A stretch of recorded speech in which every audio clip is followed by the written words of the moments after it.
Bienvenue dans ce nouvel épisode du Space Cake, le podcast où nous explorons les aspects techniques de Bitcoin en compagnie d'experts. Si toi aussi tu souhaites participer et poser des questions à l'équipe, c'est avec plaisir que nous t'accueillons tous les mercredis en direct sur Twitter. Cet épisode a été produit grâce au dévouement de nos volontaires. Pour soutenir notre émission, n'hésitez pas à vous abonner et à nous attribuer une note sur votre application de podcast préférée. Si vous souhaitez nous envoyer un pourboire, vous pouvez également utiliser une application de podcast 2.0 telle que Breeze ou Fountain pour nous streamer des sats. Et bien sûr, nous serions ravis de lire vos commentaires et d'y répondre dans notre prochain épisode. Alors n'hésitez pas à nous faire part de vos impressions en nous envoyant un boost. Bon épisode. Bon, allez, c'est parti.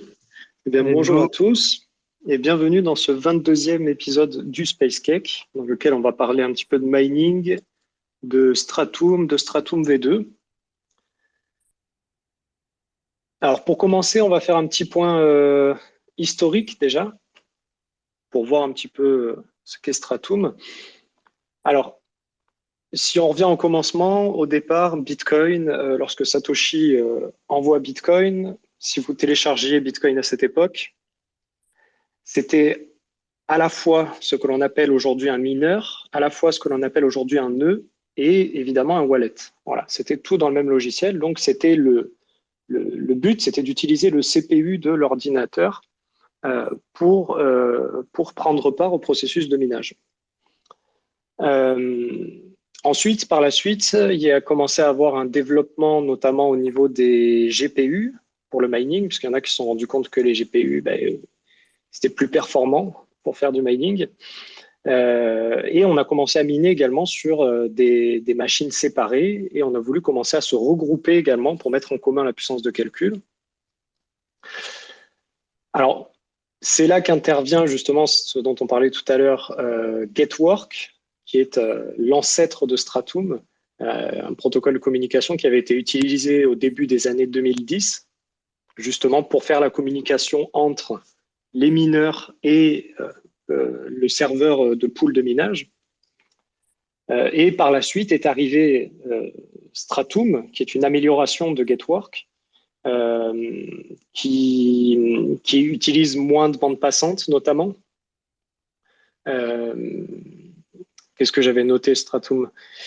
Voilà, j'avais noté réduction du temps de latence et des délais de communication par rapport à Getwork, donc son ancêtre. Il y avait notamment la mise en place de la prise en charge de difficultés variables et l'utilisation, et je pense qu'on va en reparler après, l'utilisation de messages en JSON RPC pour faciliter l'implémentation. Donc ça, c'est Stratum V1. Il me semble, là je ne l'ai pas devant les yeux, j'espère que je ne dis pas une connerie, mais il me semble que Stratum V1, ça date de 2012, les premières implémentations. Et donc, arrive la prochaine version de Stratum, qui est une amélioration de Stratum. Donc, Stratum V2, c'est ce dont on va parler dans ce space.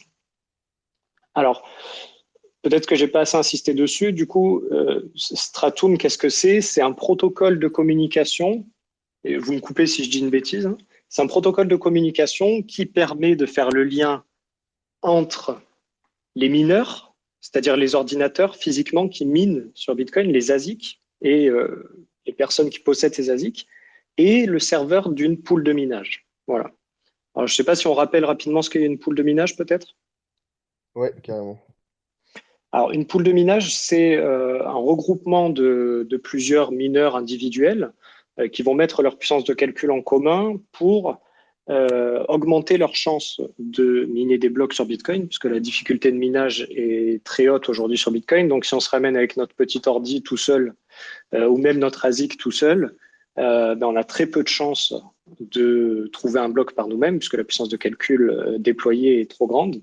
Donc, en général, quand on a un seul ASIC, ou même quand on a une petite ferme, on va mettre en commun nos forces avec d'autres mineurs individuels comme nous, mettre en commun notre puissance de calcul pour essayer de choper plus de blocs et ensuite rediviser les récompenses en fonction de la puissance apportée par chacun. Alors, d'ailleurs, c'est un truc que j'ai vu tout à l'heure. Peut-être que vous saurez mieux me l'expliquer, mais j'ai cru comprendre qu'il y avait plusieurs modes de répartition des gains sur les poules. Peut-être qu'on va en reparler. Et voilà, ça sert à ça, une poule de minage, tout simplement. En fait, ouais, en termes un peu, en fait, c'est pour réduire la volatilité des gains.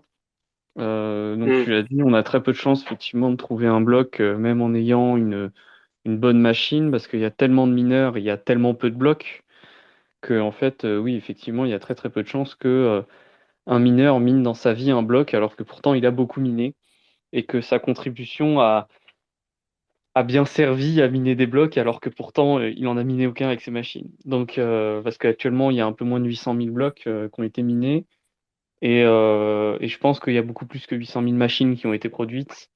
Donc, il est clair qu'il y a des machines qui ont miné mais qui n'ont jamais produit de blocs. C'est pas surprenant. Et donc, bah, c'est le fait que le minage est une loterie qui est extrêmement volatile d'un certain point de vue, parce que c'est un peu tout ou rien. Soit on a vraiment beaucoup de chance et on gagne une belle récompense, soit on a une chance normale et on gagne rien. Et donc, en faisant effectivement cette mutualisation de la puissance de calcul, on arrive à lisser les gains, et effectivement, il y a un système qui va permettre après de répartir les gains en essayant de deviner la puissance de calcul de chacun. Voilà. Donc après, on va détailler un peu comment c'est fait ça. Je sais pas si tu avais autre chose à ajouter. Non, non, après, je pourrais intervenir un petit peu, si vous voulez, sur la V2, mais je ne sais pas si vous avez des choses à ajouter. Il y a Sosten qui est arrivé. Salut, Sosten. Salut tout le monde, Tu désolé vas du bien? Salut. retard. Salut. Ouais, On écoute, vient à peine de ça commencer. va. Ouais, bah je voyais j'ai entendu qu'on était encore aux présentations quoi, un peu générales. Moi, j'ai juste une petite question parce que je réfléchissais au sujet un petit peu cet après-midi et j'ai une question plutôt pour Pantamis. C'est en termes de, comment dire, le principe d'une poule. Enfin, on va en parler juste après, mais c'est juste une question un peu de logique, de mathématiques. Tu pourras peut-être m'éclairer. T'as dit, c'est une loterie. En théorie, on a autant de chances de gagner que de perdre. Enfin, à chaque fois qu'on fait un tirage, et c'est sur la quantité en fait de tirage qu'on va faire la différence. Et sur notre capacité, plus on a de puissance de calcul, plus on est capable en fait de tirer de numéros et plus on a de chances de trouver le bon numéro. Yep. Euh, et en fait, c'est sur la façon dont les poules de minage se répartissent le travail. Parce qu'en fait, ça touche le sujet, je réfléchissais à ce qu'apportait Stratum V2 tout à l'heure, on va en parler juste après, mais qu'est-ce qui empêcherait aujourd'hui d'avoir, comme ce que dit Stratum V2, d'avoir en fait chaque mineur dans la poule qui sélectionne ses propres transactions, c'est-à-dire que ils ont tous le même header de bloc, mais après ils ont tous un bloc qui est différent parce qu'ils mettent les transactions qu'ils veulent dedans, puis ils minent. Et à la fin, est-ce que ça impacte comment dire, les chances de la poule totale de trouver un bloc s'ils ont chacun des transactions comme ça différentes, ou est-ce qu'il faut vraiment que ils aient tous exactement la même chose et qu'ils se tronçonnent en fait comment dire, l'espace de tu sais, il y a le petit bloc nonce et il y a l'extra nonce, etc. Et en fait, ils se saucissonnent ça entre eux pour avoir plus de chances de gagner. Et j'avais une question, j'ai réfléchi à ça et je me disais, ouais, d'un point de vue logique, est-ce que on a plus de chances de gagner si on fait comme ça, ou est-ce que genre chacun fait un peu ce qu'il veut et en fait avec le hasard, finalement, ça revient au même, quoi. Est-ce que tu Euh, comprends ma question ou pas? Il faut juste bon, s'arranger. Et faut juste s'arranger pour pas qu'ils cherchent sur la même chose. Mais à part ça. Est-ce que je peux reformuler la question? Je crois avoir compris. Ouais, C'est pardon, en c'était un gros, peu le bordel, mais est-ce vas-y, que si reforme. tout le monde, tu me dis si je me trompe, hein, mais est-ce que Ouais. si tout le monde prend le même template dans la poule, donc du point de vue d'une seule poule, si tout le monde prend exactement le même bloc et se répartit, dit toi tu fais de telle nonce à telle nonce, toi tu fais de telle nonce à telle nonce, telle nonce à telle nonce, est-ce que les chances, et c'est une très bonne question, est-ce que les chances elles sont pareilles que si chaque mineur individuel dans la poule, comme dans Stratum V2, fait ses propres transactions et donc forcément aura un bloc différent des autres? Ouais, voilà, on peut le reformuler comme ça. Ouais, là je galérais un peu pour formuler, mais en gros, c'est ça, ouais. Mm. alors, je sais pas, j'ai pas le détail précisément, mais il y a quand même un truc dont on va parler, c'est ce qu'on appelle le header mining. donc miner juste à partir de l'entête du bloc. Et en fait, je pense qu'ils vont plutôt utiliser les données de la Coinbase et ils vont mettre des marqueurs dans ces données de Coinbase pour forcément différencier les différentes machines et pas chercher au même endroit. C'est-à-dire que je pense qu'on va pouvoir commencer un peu à réexpliquer comment un bloc est fichu, histoire que ce soit clair pour tout le monde. Donc, un bloc Bitcoin, dans le cas du minage, ce qui nous intéresse dans le bloc Bitcoin, c'est l'entête, la transaction Coinbase, qui a un statut particulier pour le mineur, évidemment, et le reste des transactions dans le bloc. Donc, quand on parle de miner un bloc, on parle de trouver une entête de bloc, pas un bloc complet, juste l'entête du bloc, pour lequel le hash est en dessous d'une valeur cible. Valeur cible qui est calculée en fonction de la difficulté et qui généralement est quelques ordres de grandeur, voire même un certain nombre d'ordres de grandeur inférieurs aux valeurs possibles que peut prendre le hash quand on en prend un au hasard. Donc je sais pas, j'ai pas la valeur actuelle actuellement, mais il y a 2 puissance 256 hash possibles, puisque le SHA-256, puisque le hash du bloc est calculé avec SHA-256, donc il y a 2 puissance 256 valeurs différentes pour le hash. Et globalement, il va falloir que le hash soit inférieur à 2 puissance 180, 190, certainement quelque chose de cet ordre-là.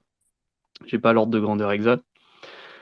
Donc ça va faire un hash qui commence avec beaucoup de zéros, parce que 2 puissance 180 par rapport à 2 puissance 256, pour pouvoir l'écrire sur le même nombre de bits, il faut mettre beaucoup de zéros au début, quoi. Beaucoup de bits à zéro au début. Et donc ça, c'est sur l'entête du bloc. Donc l'entête du bloc, on avait vu ça quand on avait fait notre Space Cake sur les explorateurs de blocs. L'entête du bloc est donc composée de la date, d'un timestamp, du nonce. Il y a aussi la difficulté qui est inscrite à l'intérieur, mais on ne peut pas la bouger, donc on ne va pas s'y intéresser. Des numéros de version du bloc et la Merkle root. Et donc, qu'est-ce qui fait qu'on dit que des transactions sont incluses dans un bloc? C'est que ces transactions, quand on calcule, quand on les met dans un certain ordre et qu'on ajoute la transaction Coinbase et qu'on fait un arbre de Merkle avec ces transactions dans cet ordre-là, on retrouve la Merkle root de l'entête de bloc. Donc, le mineur, il a plusieurs endroits où il peut modifier des valeurs pour essayer de trouver un en-tête de bloc dont le hash est inférieur à la cible, donc très faible, donc un hash très peu probable. Il peut modifier le nonce, qui a été mis exprès dans l'entête pour ça. Il peut modifier le timestamp, et ça, il peut le modifier raisonnablement à chaque seconde, il n'y a pas de problème, il est précis à la seconde. Et il peut modifier les numéros de version du bloc.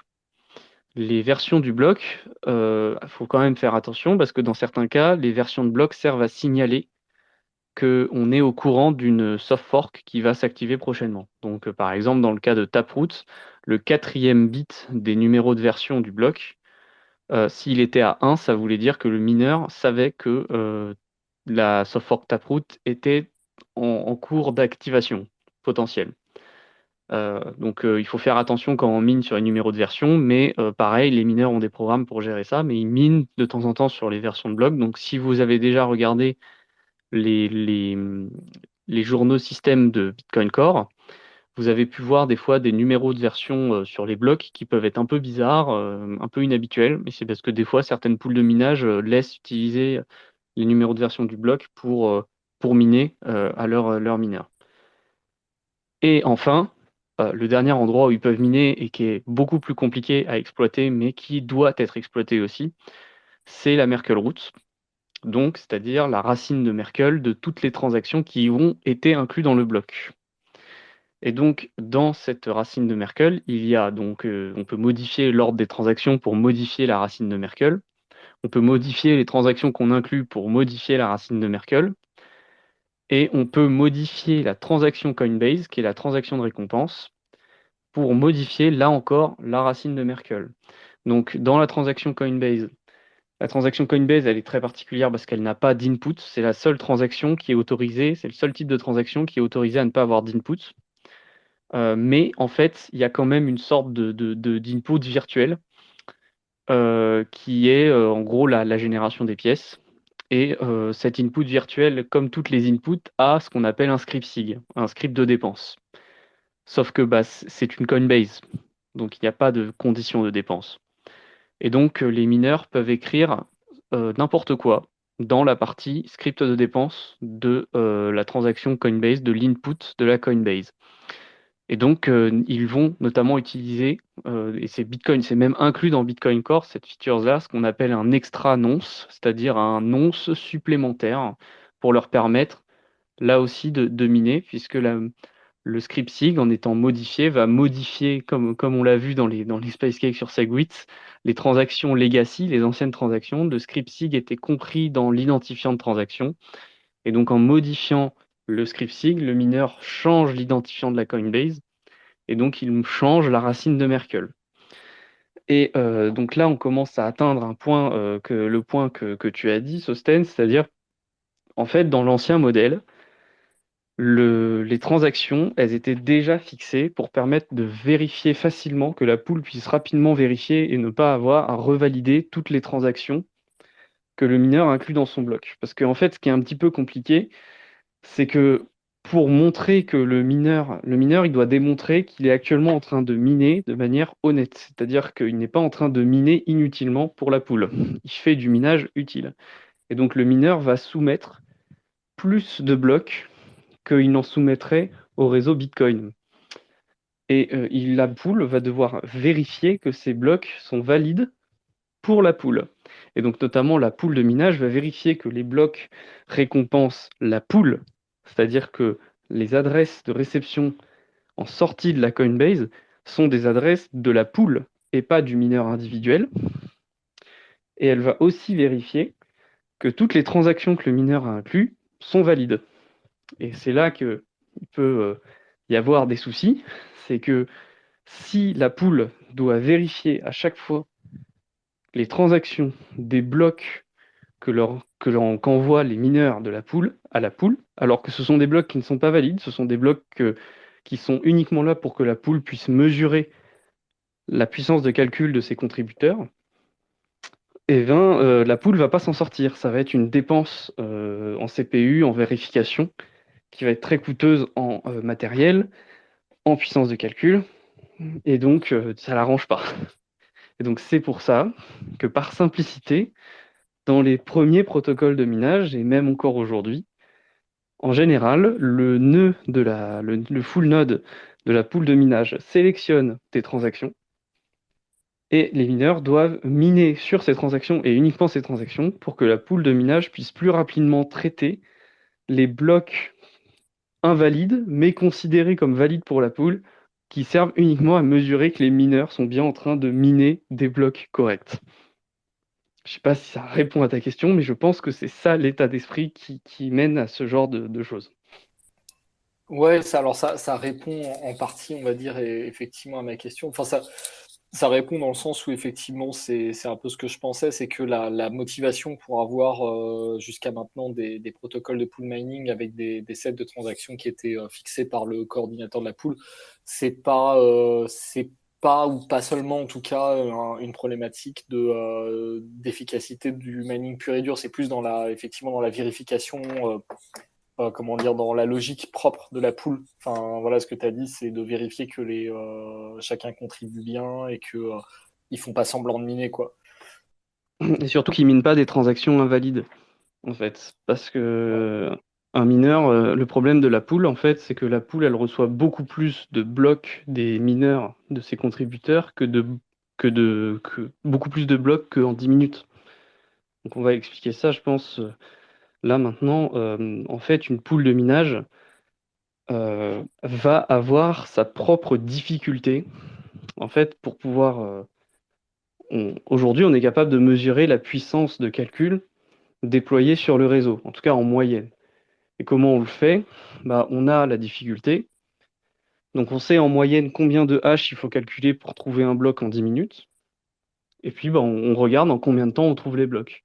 Et à partir de ça, on peut dériver euh, une fréquence de haches par seconde en moyenne, ce qui n'est pas la vraie fréquence, mais qui est une estimation. Et on va savoir combien de puissance de calcul est déployée dans le réseau. Et ben, une poule de minage, elle va faire ça, mais à plus petite échelle, encore avec un grain plus fin.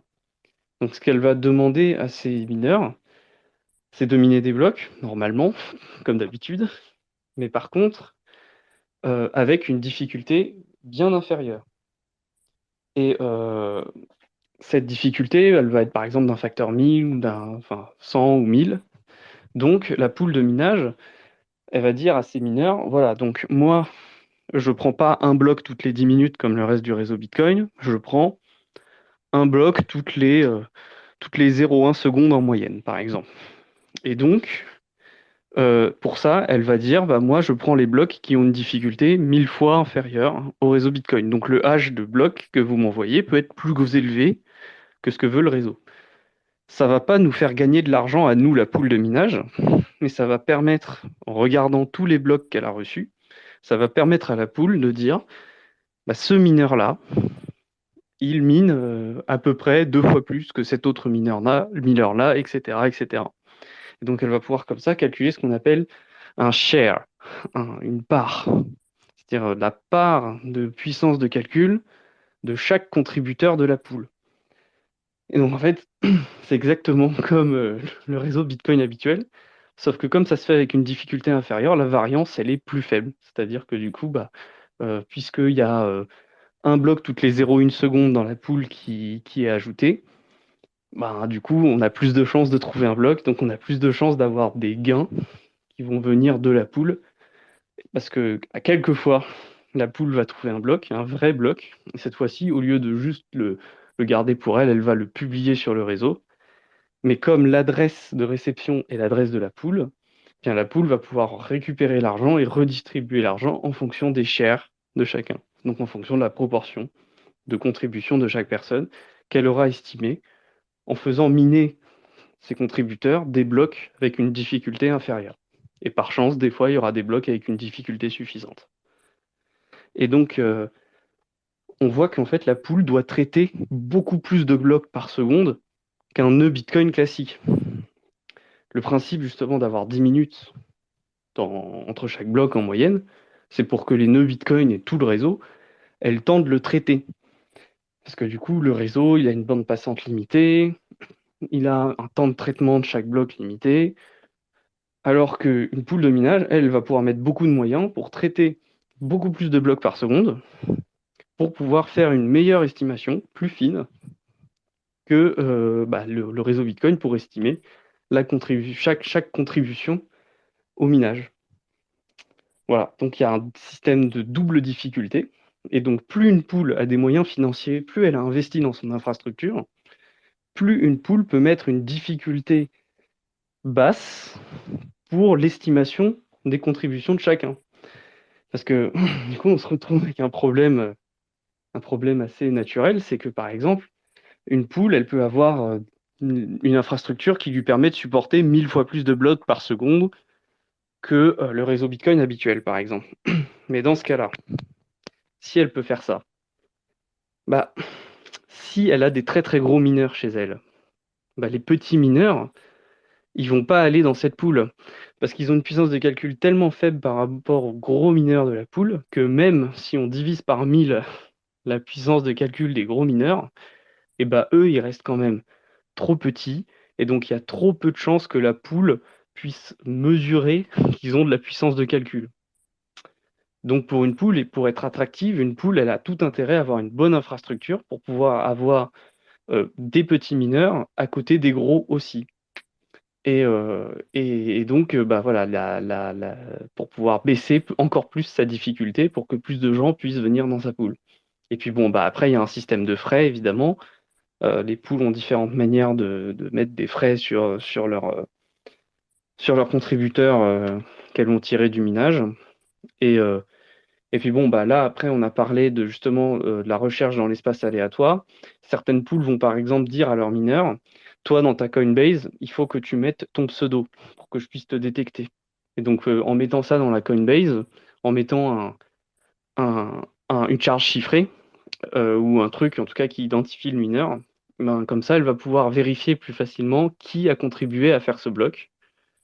Et du coup, ça va aussi, d'une pierre deux coups, t'en profites pour changer l'aléa, pour faire en sorte que les mineurs ne cherchent pas dans le même espace aléatoire. Voilà, donc ça c'est le principe général. Et en gros, bah, depuis, je pense que même GetWork s'était fait comme ça. De toute façon, il n'y a pas 10 000 façons de faire les choses. Et bon, bah, évidemment, dans Stratum, on retrouve aussi ce système-là, et y compris dans Stratum V2. Après, dans Stratum V2, ce qu'on va discuter, c'est qu'il y a d'autres systèmes qui permettent de faire en sorte que les mineurs puissent choisir eux-mêmes leurs transactions, ce qui fait que la vérification que les transactions sur lesquelles mine un mineur sont valides, elle va se faire différemment. Voilà. Je ne sais pas si on a autre chose à ajouter. Non, c'est très clair et tu as bien répondu, je pense, à la question de Sosten. Enfin, en tout cas, moi, c'est ce que j'imaginais sur l'espace de travail dans l'aléatoire. C'est vrai que si chacun met si Son chacun met son identifiant. propre pseudo, il n'y a pas Ouais. de. Si tous les pseudos sont différents, il n'y a pas de risque qu'il y en ait deux qui bossent sur le même espace. Ouais, c'est ça. Et puis bon, après, les pools de minage peuvent aussi envoyer des templates différents en fonction de la bande passante des gens et tout ça, quoi. Voilà. Donc ça, c'est l'explication générale. Euh, donc il y a cette histoire de double difficulté. Et, euh, et alors, bon, bah, après, dans ce qu'est Stratum, bah, Stratum a été créé aussi parce que bah, les ASIC, c'est des machines particulières avec des systèmes d'exploitation particuliers, puisque bah, du coup, comme c'est des machines spécialisées, elles ont forcément des systèmes d'exploitation particuliers. Et donc, bah, Stratum, c'est aussi en fait une suite de logiciels pour les ASIC, les fermes de minage, et puis bah, après la poule de minage elle-même. Et, euh, et donc, Stratum bah, permet l'interaction de facilement connecter son ASIC à une poule de minage pour pouvoir contribuer. C'est évidemment extrêmement facile de passer d'une poule de minage à l'autre si, dès lors qu'elles utilisent le même protocole. Donc ça, c'est aussi un aspect qui est important quand on discute de la centralisation du minage de Bitcoin. Actuellement, Foundry a une très grande proportion du hash rate de Bitcoin. Ça peut être vu comme une menace, cependant, faut pas non plus trop, c'est pas non plus la panique, parce que justement, les mineurs peuvent à tout moment, si la pool de minage censure ou en tout cas réduit les gains des mineurs, peuvent à tout moment changer de pool. C'est extrêmement facile parce que les pools ne sont pas des entreprises. Enfin, les opérateurs de pools sont des entreprises, mais les pools elles-mêmes ne sont pas des entreprises, c'est des sortes de coopératives en fait. Les mineurs, les moyens de production, ils sont possédés par ceux qui travaillent pour la pool. Donc c'est un peu un genre de système communiste, mais c'est pas communiste du tout, évidemment. Mais c'est pas du tout comme une entreprise, c'est beaucoup plus proche de ce qu'il y a dans l'agriculture ou des choses comme ça. C'est vraiment un système de coopérative. Donc c'est très facile de changer d'opérateur, hein. C'est parce qu'on on a la production, littéralement.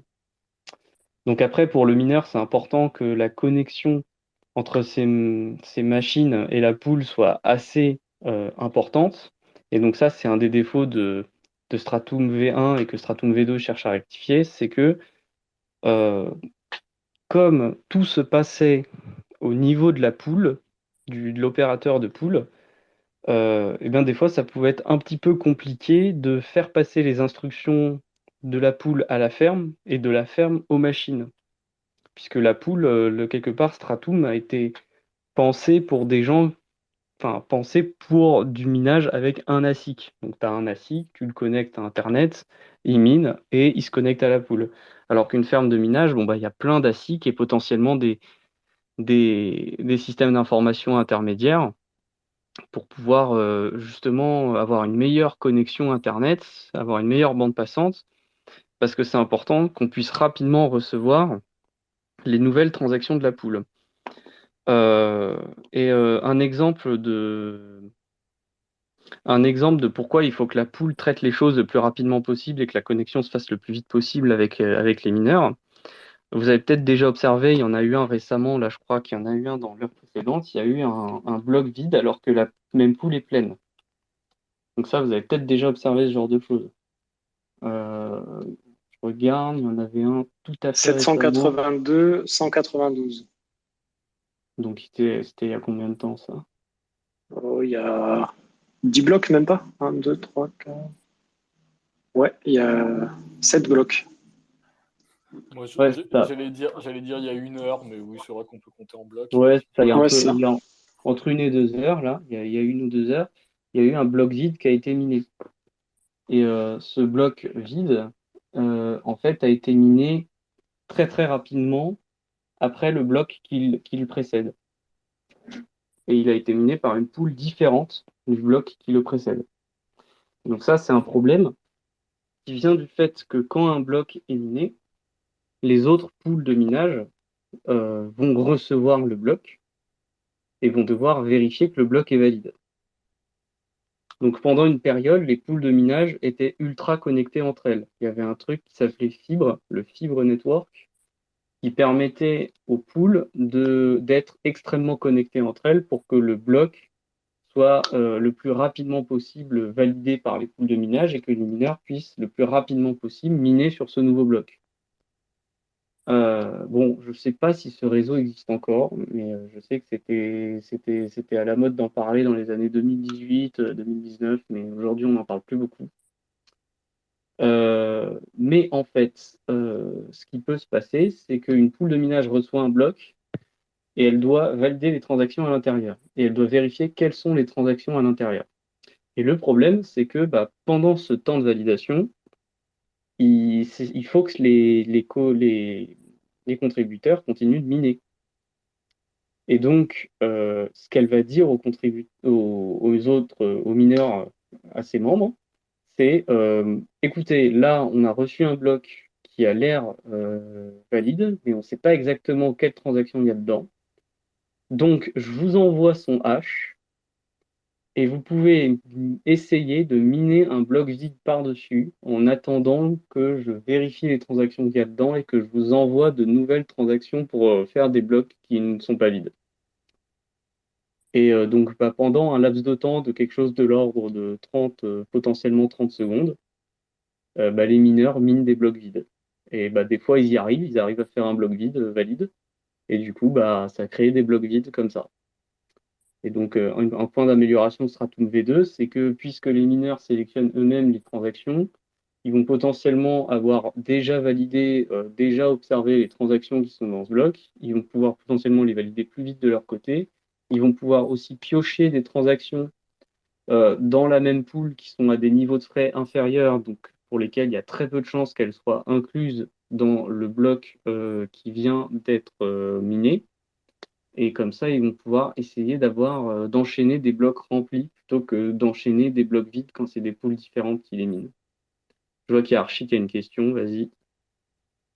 Bonsoir tout le monde, vous m'entendez ou pas? Salut, Yes. on t'entend bien.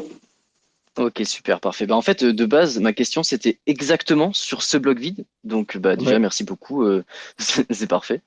Et moi, du coup, je me posais une question sur le full node, du coup, qui est dans la mining pool. En fait, j'ai du mal à me représenter structurellement parlant comment c'est fait. Genre, par exemple, je prends, je sais pas, Antpool. On est d'accord que du coup, c'est vraiment des aéroports littéralement d'ASIC.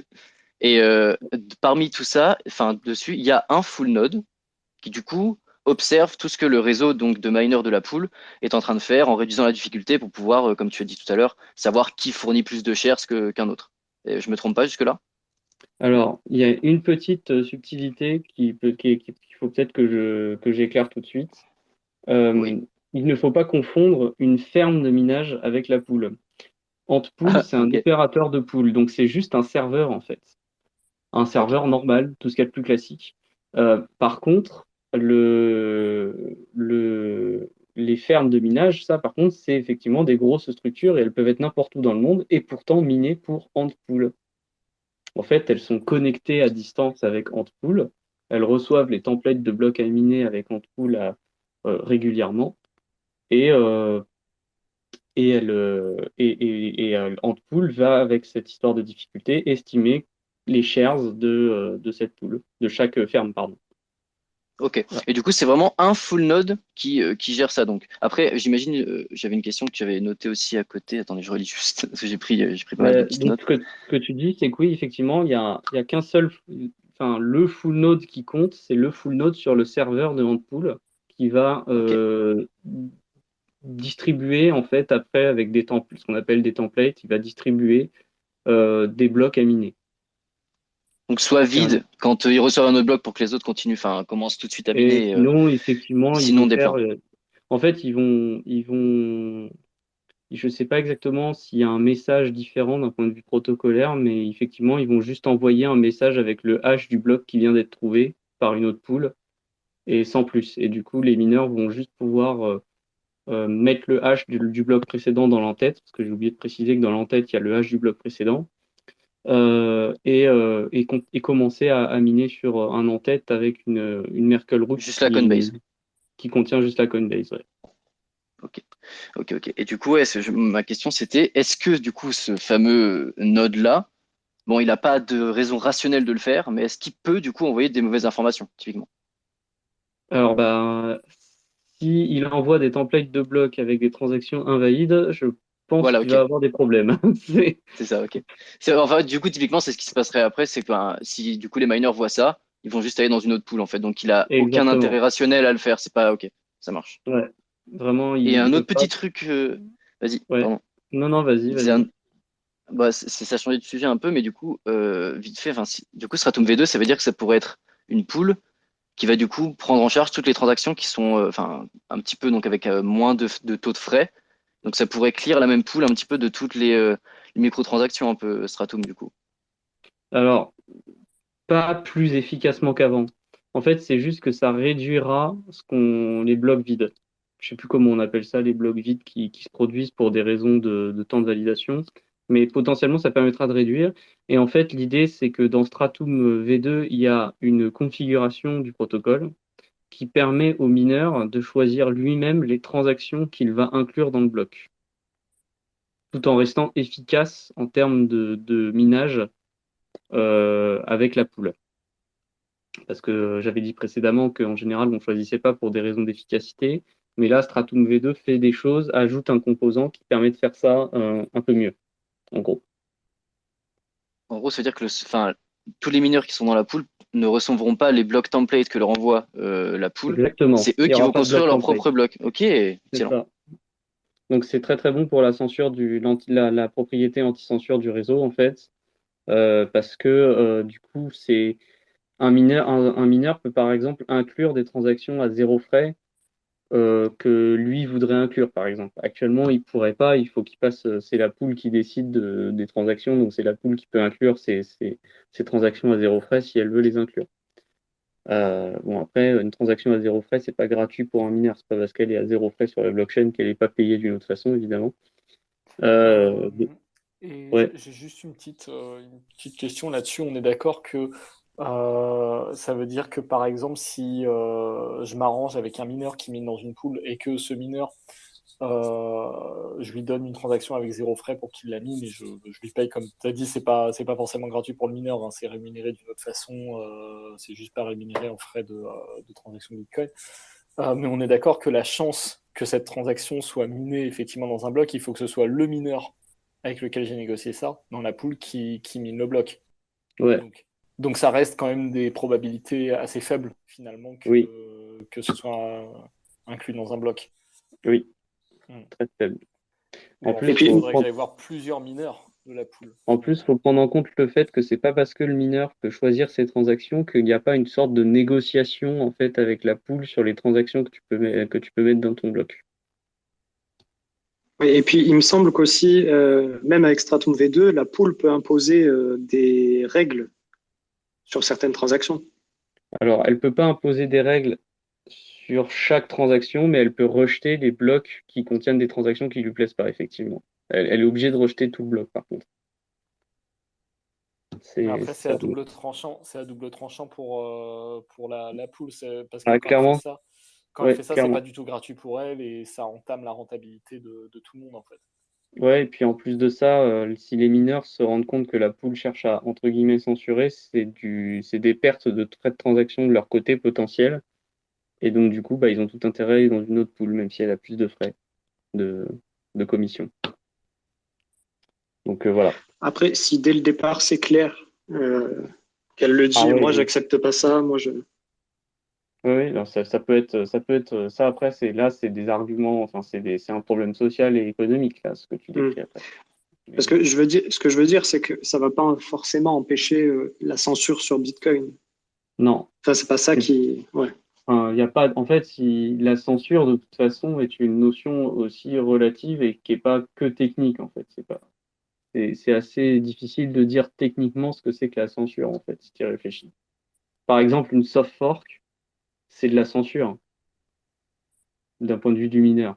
On te demande dans une soft fork de censurer des transactions parce que bah, des gens considèrent qu'elles sont plus valides. Mais c'est de la censure qu'on accepte parce qu'elle a des raisons techniques d'une certaine façon.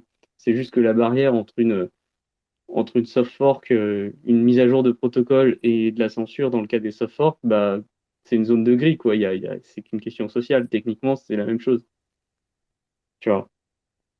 Mais Ouais, bon, ouais, ouais. maintenant, tu vois bien, tu vois, je suis tout à fait d'accord pour dire qu'une soft fork, ce n'est pas de la censure d'un point de vue social. Alors que bon, si la poule, elle commence à te dire, bah, moi, je veux que les transactions que tu mines, elles s'accaboient ici, bon, bah là, c'est pas pareil, évidemment.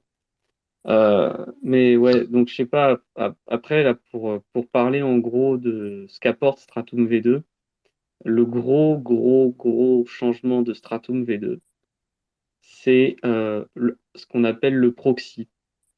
Donc en fait, normalement, comme j'ai dit, la ferme de minage connecte ses machines quasi directement avec l'opérateur de pool aujourd'hui. Alors, je dis quasi directement parce qu'il peut très bien avoir quelque chose d'un peu maison qui fait l'intermédiaire entre ces machines et la pool pour des raisons, par exemple, d'efficacité, de distribution de templates ou des choses comme ça. Et donc, Stratum n'avait pas été designé pour des fermes en fait de minage. Euh, ce qu'apporte Stratum V2, c'est un proxy intermédiaire, c'est-à-dire que Stratum V2, il y aura les machines de minage, il y aura ce qu'on appelle un proxy, qui sera donc un serveur normal, qui ne fait pas de minage, mais qui, on va le voir quand même, aide un petit peu à miner. Et puis, on a la pool qui discute avec ce proxy, donc ce serveur intermédiaire, pour s'assurer que on mine des blocs qu'elle accepte, etc. Dans Stratum V2, il y a des notions de canaux de communication entre les différentes parties. Il y a des canaux de et il y a des catégories de canaux de communication. Donc, j'avais précisé tout à l'heure que la Coinbase, c'est une transaction particulière pour le mineur. Donc, par exemple, il y a des canaux de communication qui autorisent le changement de la Coinbase et d'autres qui n'autorisent aucun changement au niveau de la transaction et ils n'autorisent le changement qu'au niveau de l'entête de bloc. Donc ça, par exemple, c'est intéressant pour le minage, pour rendre le minage plus efficient. J'avais parlé de ce qu'on appelait le header mining, donc le mining sur en-tête. Donc théoriquement, lorsqu'une machine, elle mine aujourd'hui, elle doit faire deux choses en même temps. Elle va tester tous les nonces possibles. Et en fait, le truc, c'est que le champ de nonces dans l'entête de bloc n'est pas suffisamment grand pour permettre de miner, en fait. Il n'est pas assez grand et donc, en fait, le mineur va aussi utiliser un petit peu les versions de bloc. Et puis surtout, comme j'avais dit, il va utiliser l'extra nonce dans la Coinbase. Sauf que c'est beaucoup plus facile de prendre un en-tête de bloc, de changer le nonce à l'intérieur et de recalculer le hash, que de prendre un en-tête de bloc, de changer la Coinbase, de recalculer la Merkle root et ensuite de calculer le hash de l'en-tête de bloc. Les machines, elles font les deux. C'est-à-dire, il y a la partie où elles ne changent que des choses dans l'entête et il y a la partie où elles changent des choses dans la Coinbase, dans le bloc, quelque part. Et ça, c'est plus coûteux. et c'est pas très efficient non plus. Enfin, c'est-à-dire, c'est pas juste un calcul de hash, c'est un calcul un peu plus compliqué pour lequel il y avait déjà des optimisations qui avaient été faites, mais qui n'est pas forcément, enfin voilà, qui n'est pas la partie la plus efficace. C'est beaucoup plus facile d'incrémenter un nonce, d'incrémenter le timestamp, de modifier les versions de blocs, parce que c'est dans le même endroit. C'est un en-tête de bloc, c'est assez court. Il n'y a pas de structure à recalculer comme une Merkle route, donc c'est plus facile à gérer.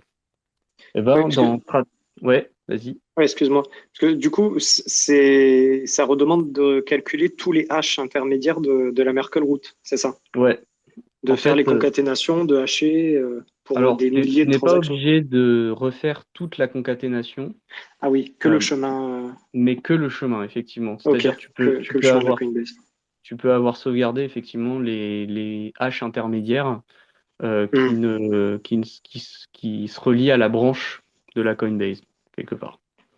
ok. Et Mais ça voilà. demande minimum, je dis une bêtise, s'il y a 1200 transactions dans le bloc, ça demande 1200 hachages supplémentaires du coup, Non, pour refaire tout le euh, chemin, non?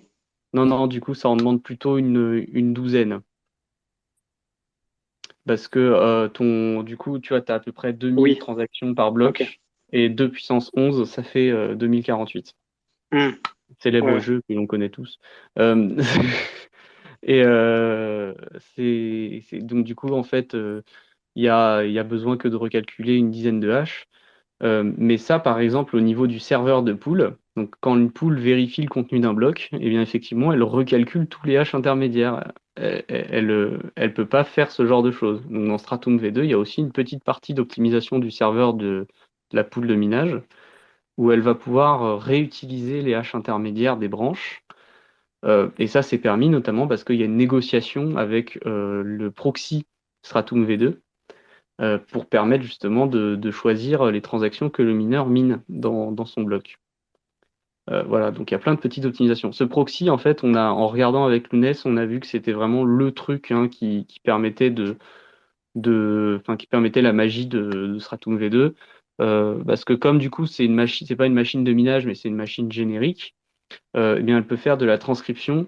Par exemple, elle peut faire la compatibilité des machines Stratum V1 avec le protocole Stratum V2. Les machines Stratum V1, comme j'ai dit avant, elles font à la fois du minage sur l'entête de bloc, mais elles font aussi le minage sur la Coinbase. Dans Stratum V2, il y aura des machines qui seront Stratum V2, et les machines Stratum V2, elles ne feront du minage que sur l'entête. Elles ne mineront pas la Coinbase. Le minage de la Coinbase, il sera fait en fait par le proxy. Le proxy va distribuer des Coinbase aux différentes machines. Il va rajouter des identifiants dans le script SIG de la Coinbase pour que chaque machine ait une Coinbase légèrement différente. Et puis, il va recalculer les chemins de Merkle pour les différentes Coinbase, pour les différentes transactions qui ont été négociées avec la pool de minage. Donc, en gros, on déporte, si on veut, pour imaginer un peu les choses, les machines de minage aujourd'hui ne sont pas assez spécialisées dans le minage quelque part. Elles font soit du calcul de hash, mais elles font aussi de la négociation avec les pools, elles font aussi de la sélection du calcul de Coinbase et de Merkle Root, alors que dans Stratum V2, les machines de minage ne feront vraiment que du minage, c'est-à-dire elles ne feront que calculer des hashes d'entête de bloc et rien d'autre. Tout le reste, ce sera le proxy qui le fait. Le proxy, il va distribuer les Merkle Root et les entêtes de bloc. Et après, les machines de minage, elles vont prendre l'entête de bloc, elles vont incrémenter le nonce, incrémenter la date à l'intérieur et miner comme ça directement sur l'entête uniquement. Le fait qu'on mine sur l'entête, ça peut rendre la machine plus efficiente parce que du coup, c'est beaucoup plus court une entête. Donc calculer un hash sur une entête, bah, c'est un seul hash sur une donnée relativement courte qui peut être très facilement modifiée de manière hyper procédurale. Donc on peut imaginer des circuits particuliers pour faire l'incrémentation du nonce, pour faire l'incrémentation du timestamp. Et en fait, en regardant un petit peu la documentation avec Lunes, on a vu que globalement, bah, ça crée une nouvelle limite. C'est-à-dire qu'on pourrait se dire, oui, mais imaginons que les machines, elles sont tellement rapides à miner sur l'entête de bloc qu'elles parcourent toutes les valeurs de nonce possibles, toutes les valeurs de version de bloc possibles. et qu'elles font avancer trop vite le timestamp pour pouvoir miner comme il faut, parce que du coup, le timestamp, quelque part, il faut imaginer qu'on est limité à un changement par seconde du timestamp si on veut rester dans des règles raisonnables. Mais il y a quand même une marge qui est relativement importante, mais voilà. Mais du coup, ça impose une limite, c'est-à-dire qu'il faut pouvoir fournir une nouvelle Merkle route assez régulièrement à une machine de minage. Mais en gros, le rapport est tellement grand, c'est-à-dire qu'il faut pouvoir calculer tellement plus de hash. On avait estimé 280 Tera avec Lumnes. Il faut pouvoir calculer 280 Terahash par seconde pour qu'on commence à peine à manquer d'espace de recherche aléatoire si on ne change pas la Merkle route dans l'entête de bloc. Ouais, ouais, c'est ça. Pour une seconde, en fait, l'espace de recherche est 280 terahash. Donc en fait, tant que les machines minent pas, enfin, font pas plus de 280 terahash par seconde, et ben, on est encore OK, quoi. Voilà, et ça, en plus, bon, bah après, enfin, là, c'est 280 Tera, je crois que ça prend en compte les numéros de version aussi des blocs, Ça ça, prend les 32 bits de nom, c'est les 16 bits de version qui de pose. blocs. Sachant que, bon, bah, comme j'ai dit, il y a des fois, les versions de blocs, le mineur voudra peut-être imposer la valeur de certains bits, donc ils ne pourront pas être utilisés pour faire de la recherche aléatoire. Mais on a quand même de la marge. Et en fait, il faut se dire que ça, c'est par seconde. Mais c'est aussi par Merkle route. Or, une Merkle route pour une machine classique, ça met pas non plus très longtemps à être calculé en fait. C'est significatif pour une machine de minage, parce qu'une machine de minage, elle doit faire tout au plus rapidement possible, donc perdre du temps à faire ça, c'est coûteux. Par contre, pour une machine classique qui sert surtout à distribuer le travail, c'est vraiment pas un problème de recalculer régulièrement quelques nouvelles racines de Merkle pour les envoyer aux machines via des canaux de communication qui supportent en gros, le proxy, lui, va supporter la modification des transactions Coinbase, alors que les machines de minage, elles ne supporteront pas qu'on modifie la Coinbase parce qu'elles ne prennent que l'entête, quoi, vraiment.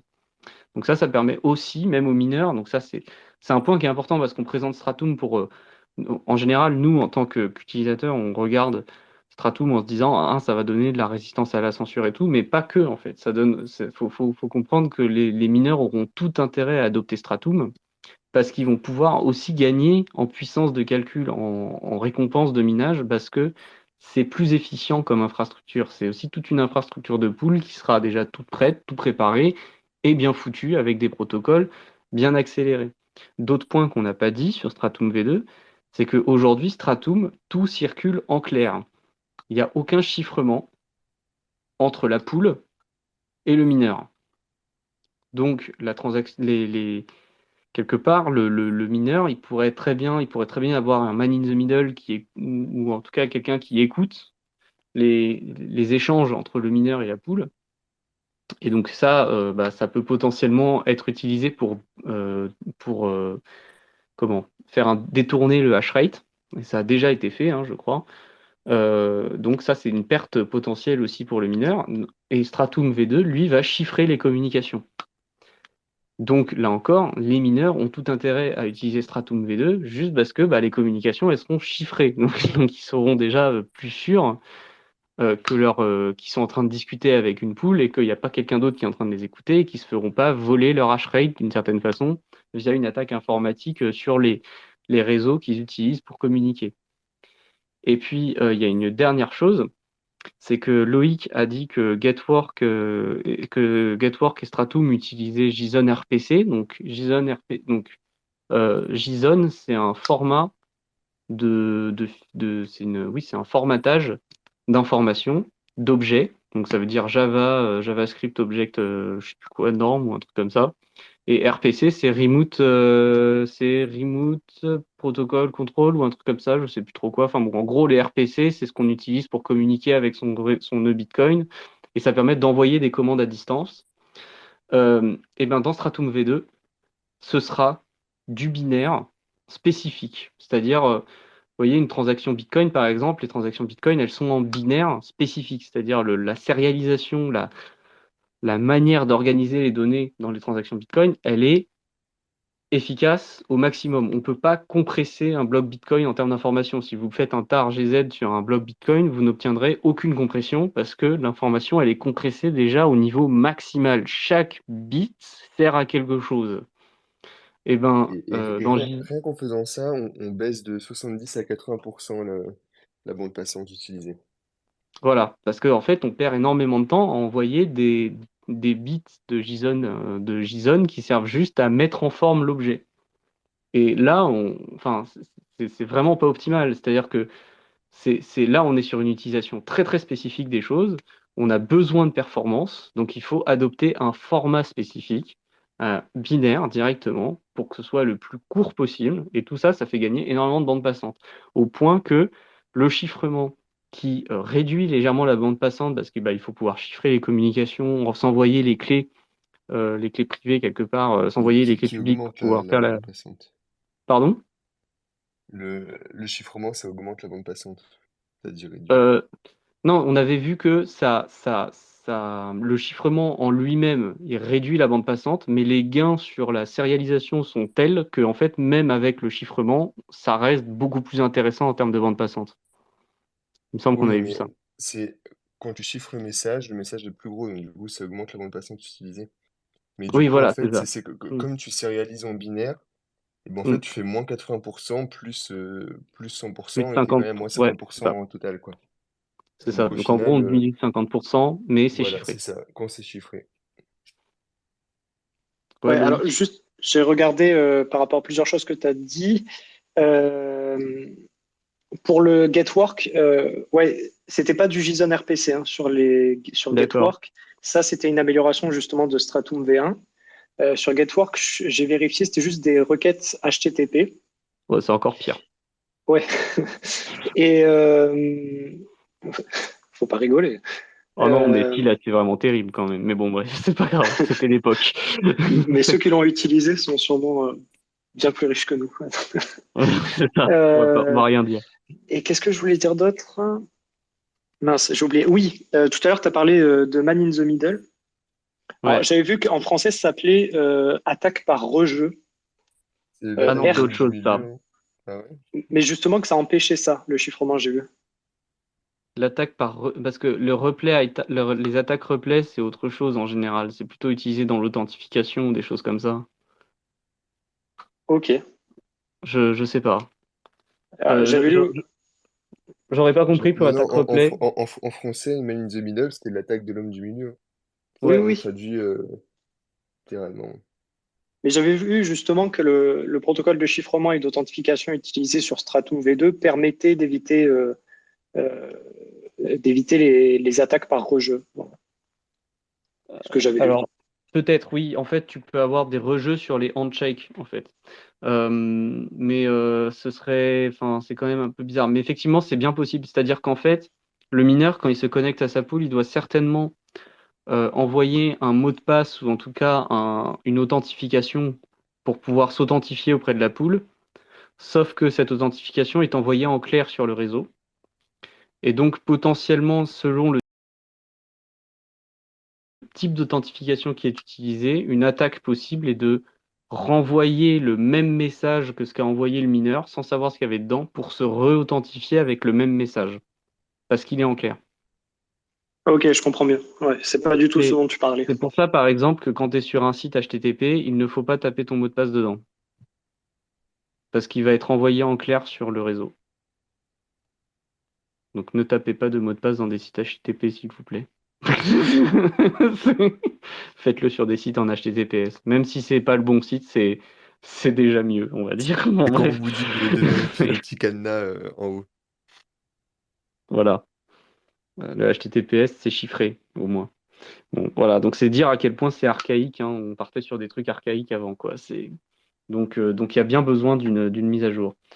Donc voilà, il y a pas que l'avantage de la résistance à la censure, il y a plein d'autres petites features qui sont très très importantes pour les mineurs, pour faire en sorte que que les mineurs puissent miner dans de meilleures conditions et puis aussi que simplement des attaques évidentes qui sont possibles juste parce qu'on a fait des protocoles il y a très longtemps. Comme il y a relativement peu d'acteurs qui créent les machines de minage, bah, ils n'ont jamais vraiment pensé à changer le protocole. Voilà, donc faut mettre un jour un peu tout ça. Bon, après, on a un point aussi que j'ai dit. Donc, le nouveau truc de Stratum V2, c'est le proxy. Mais du coup, on peut très bien faire du Stratum V2 dans différentes configurations. Il y a 4 configurations qui sont présentées sur le site. Globalement, on peut les découper on peut les mettre dans un. Les quatre configurations sont obtenues en fonction de deux features. Soit vous avez des machines Stratum V2, soit vous avez des machines Stratum V1 et vous voulez de la rétrocompatibilité. Donc ça vous découpe en 2 groupes déjà euh, les quatre possibilités. Et pour redécouper chaque groupe, vous vous demandez si oui ou non le mineur peut choisir les transactions qui vont à l'intérieur des blocs qu'il mine. Et du coup, ça vous redécoupe en quatre, en deux chaque paire de configurations, ce qui fait 4 configurations au total. Donc vous pouvez très bien choisir les transactions que vous voulez miner avec du Stratum V1. C'est juste que bah, du coup, votre proxy, en fait, sera connecté à un full node, à votre full node, et votre proxy va choisir des transactions dans le full node. Donc ce sera fait sans template de bloc, ce sera pioché dans votre mempool directement. En fait, votre proxy va sûrement faire un peu comme mempool.space, c'est-à-dire il va récupérer et extraire les transactions dans la mempool de votre nœud, et il va lui-même choisir dans ce lot de transactions qu'est-ce qu'il va mettre dans les blocs. Et ça, c'est votre proxy. Là, on ne parle pas de la pool, on parle de votre proxy.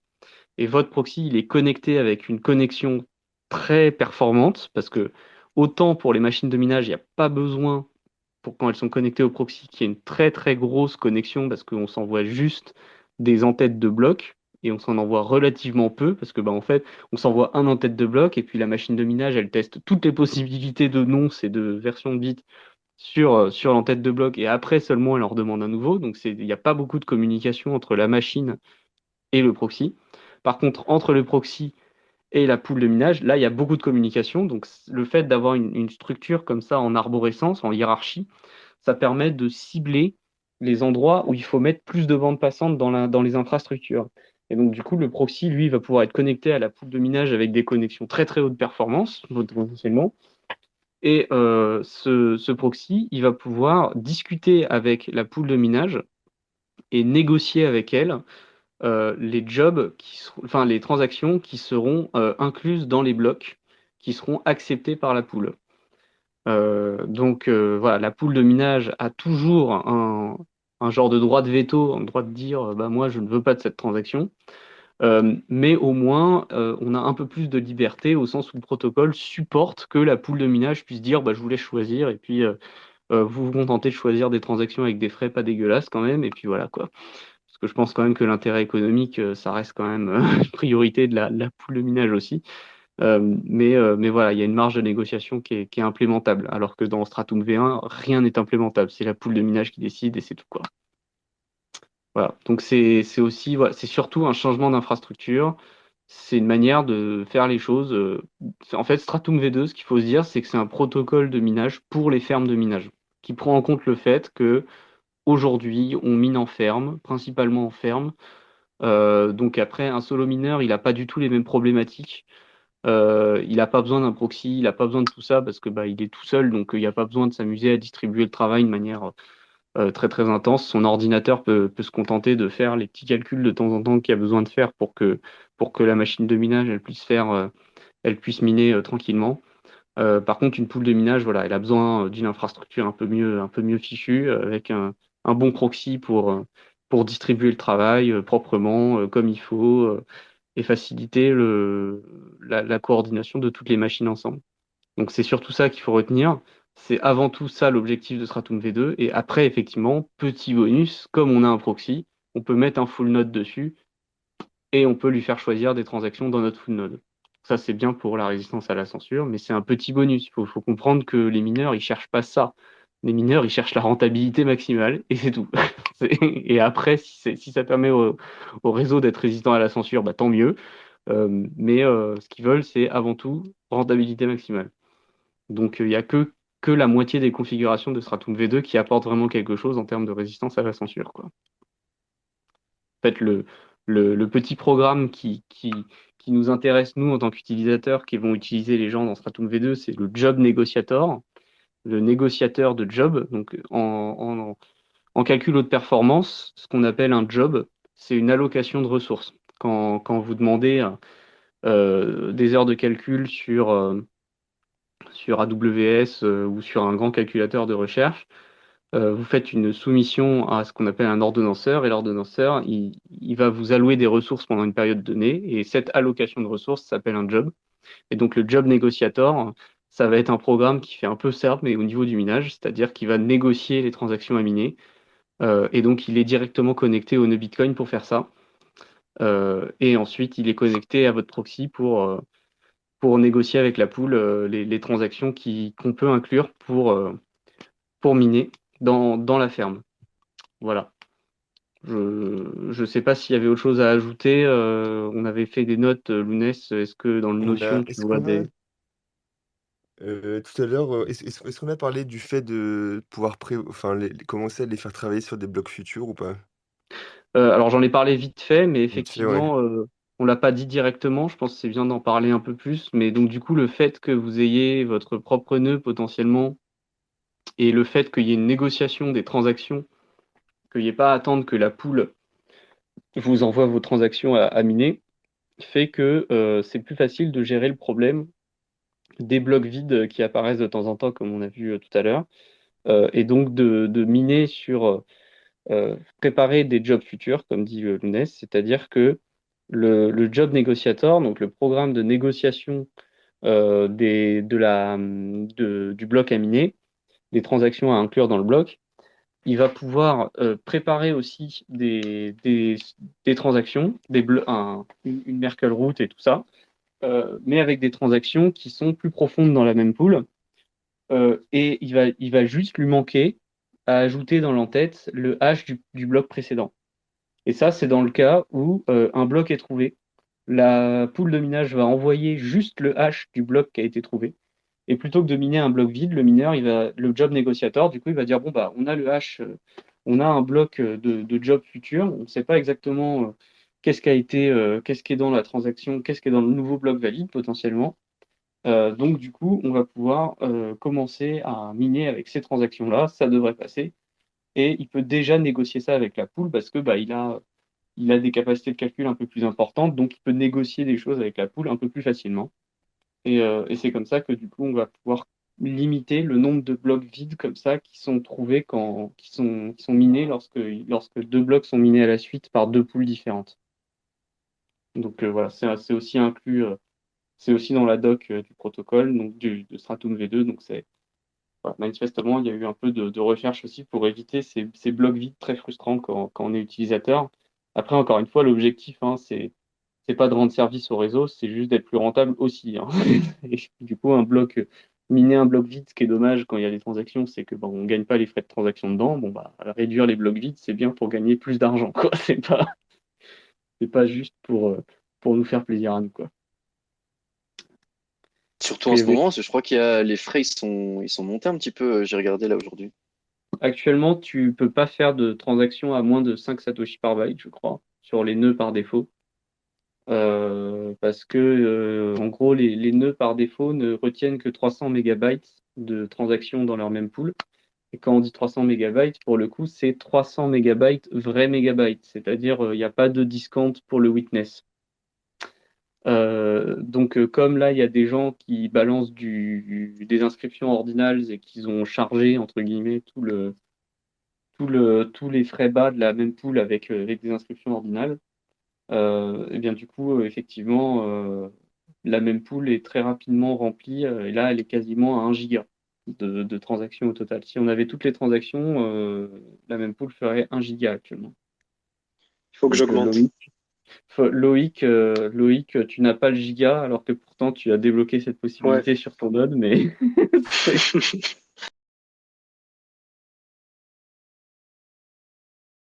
Non, mais je pense que, comme je disais, c'est sûrement la propagation. Je dois être connecté ouais, qu'à des nœuds qui ont 300. je dois garder les petites qui passent que eux ils virent après, et c'est pour ça que je suis juste au-dessus de 300, mais que j'ai pas plus, quoi. Voilà, dès que tu sors un C'est- peu dès que tu sors un peu des politiques standards, tu retombes dans le Hmm, monde bizarre de la propagation, de la percolation dans des réseaux de communication, quoi. Voilà. ouais.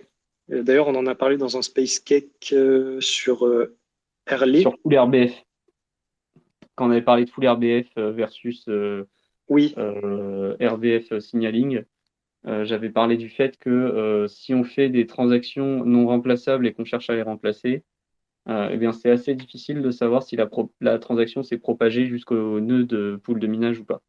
hmm. Et, euh, et j'avais estimé que s'il y avait 10% des nœuds à peu près qui faisaient du full RBF, alors les transactions qui remplacent d'anciennes transactions considérées comme non remplaçables pourraient arriver jusqu'au pool de minage. Mais c'est Et toi, pas bon. t'es en full RBF égale 1 ou égale 0? Moi, j'ai rien changé, donc ça doit être égal 0. Ok, ok. Voilà. J'en profite. Qu'est-ce qu'on attend pour l'implémenter? Est-ce qu'on a une date? Pourquoi c'est pas implémenté déjà aujourd'hui, Stratum V2? Alors, il y a pas mal de raisons, je pense. Bah, Déjà, faut c'est en implémentation, quoi. voilà. Ils travaillent dessus depuis quelques temps. C'est principalement Brains qui pousse le truc, mais ils sont beaucoup, il y a pas mal de financement, ça avance, quoi, donc c'est en cours. Et du coup, on n'a pas précisé, je viens d'y penser, mais c'est complètement extérieur à tout ce qui est Bitcoin Core, tout ce qui est BIP, etc. Ouais, C'est vraiment ouais, externe à Bitcoin. c'est vraiment du protocole de mining pour les pools, quoi. Donc Stratum V1 aussi, c'était complètement extérieur, ça n'a rien à voir avec Bitcoin Core, etc. Ouais, Hiérarchie. sinon, pour répondre à ta question, Loïc, bon, déjà, il y a la spécification, c'est long. Donc, t'imagines qu'en plus, là, il y a des entreprises qui sont impliquées, donc faut se mettre d'accord sur une spécification. C'est un peu comme les DID pour les identités décentralisées. C'est le travail de spécification, il est très chiant, on va dire. Aujourd'hui, je pense qu'on peut considérer que c'est complètement spécifié et qu'on en est plus à gérer les détails d'implémentation. Mais en plus de ça, là, on a parlé de matériel supplémentaire. Donc après, il y a la question du matériel, c'est-à-dire que euh, il va falloir des machines sur lesquelles on va installer l'OS, le système d'exploitation compatible Stratum V2, quoi. Donc à voir sous quelles conditions une machine peut passer de Stratum V1 à Stratum V2. Est-ce qu'il faut acheter des machines Stratum V2 dès le départ pour avoir tout l'avantage de Stratum V2? Et puis après, il y a le proxy. Donc le proxy, c'est quoi? Est-ce que c'est un produit? Comment va se présenter le proxy en termes d'installation? Est-ce que c'est par exemple juste un programme à installer sur un serveur classique?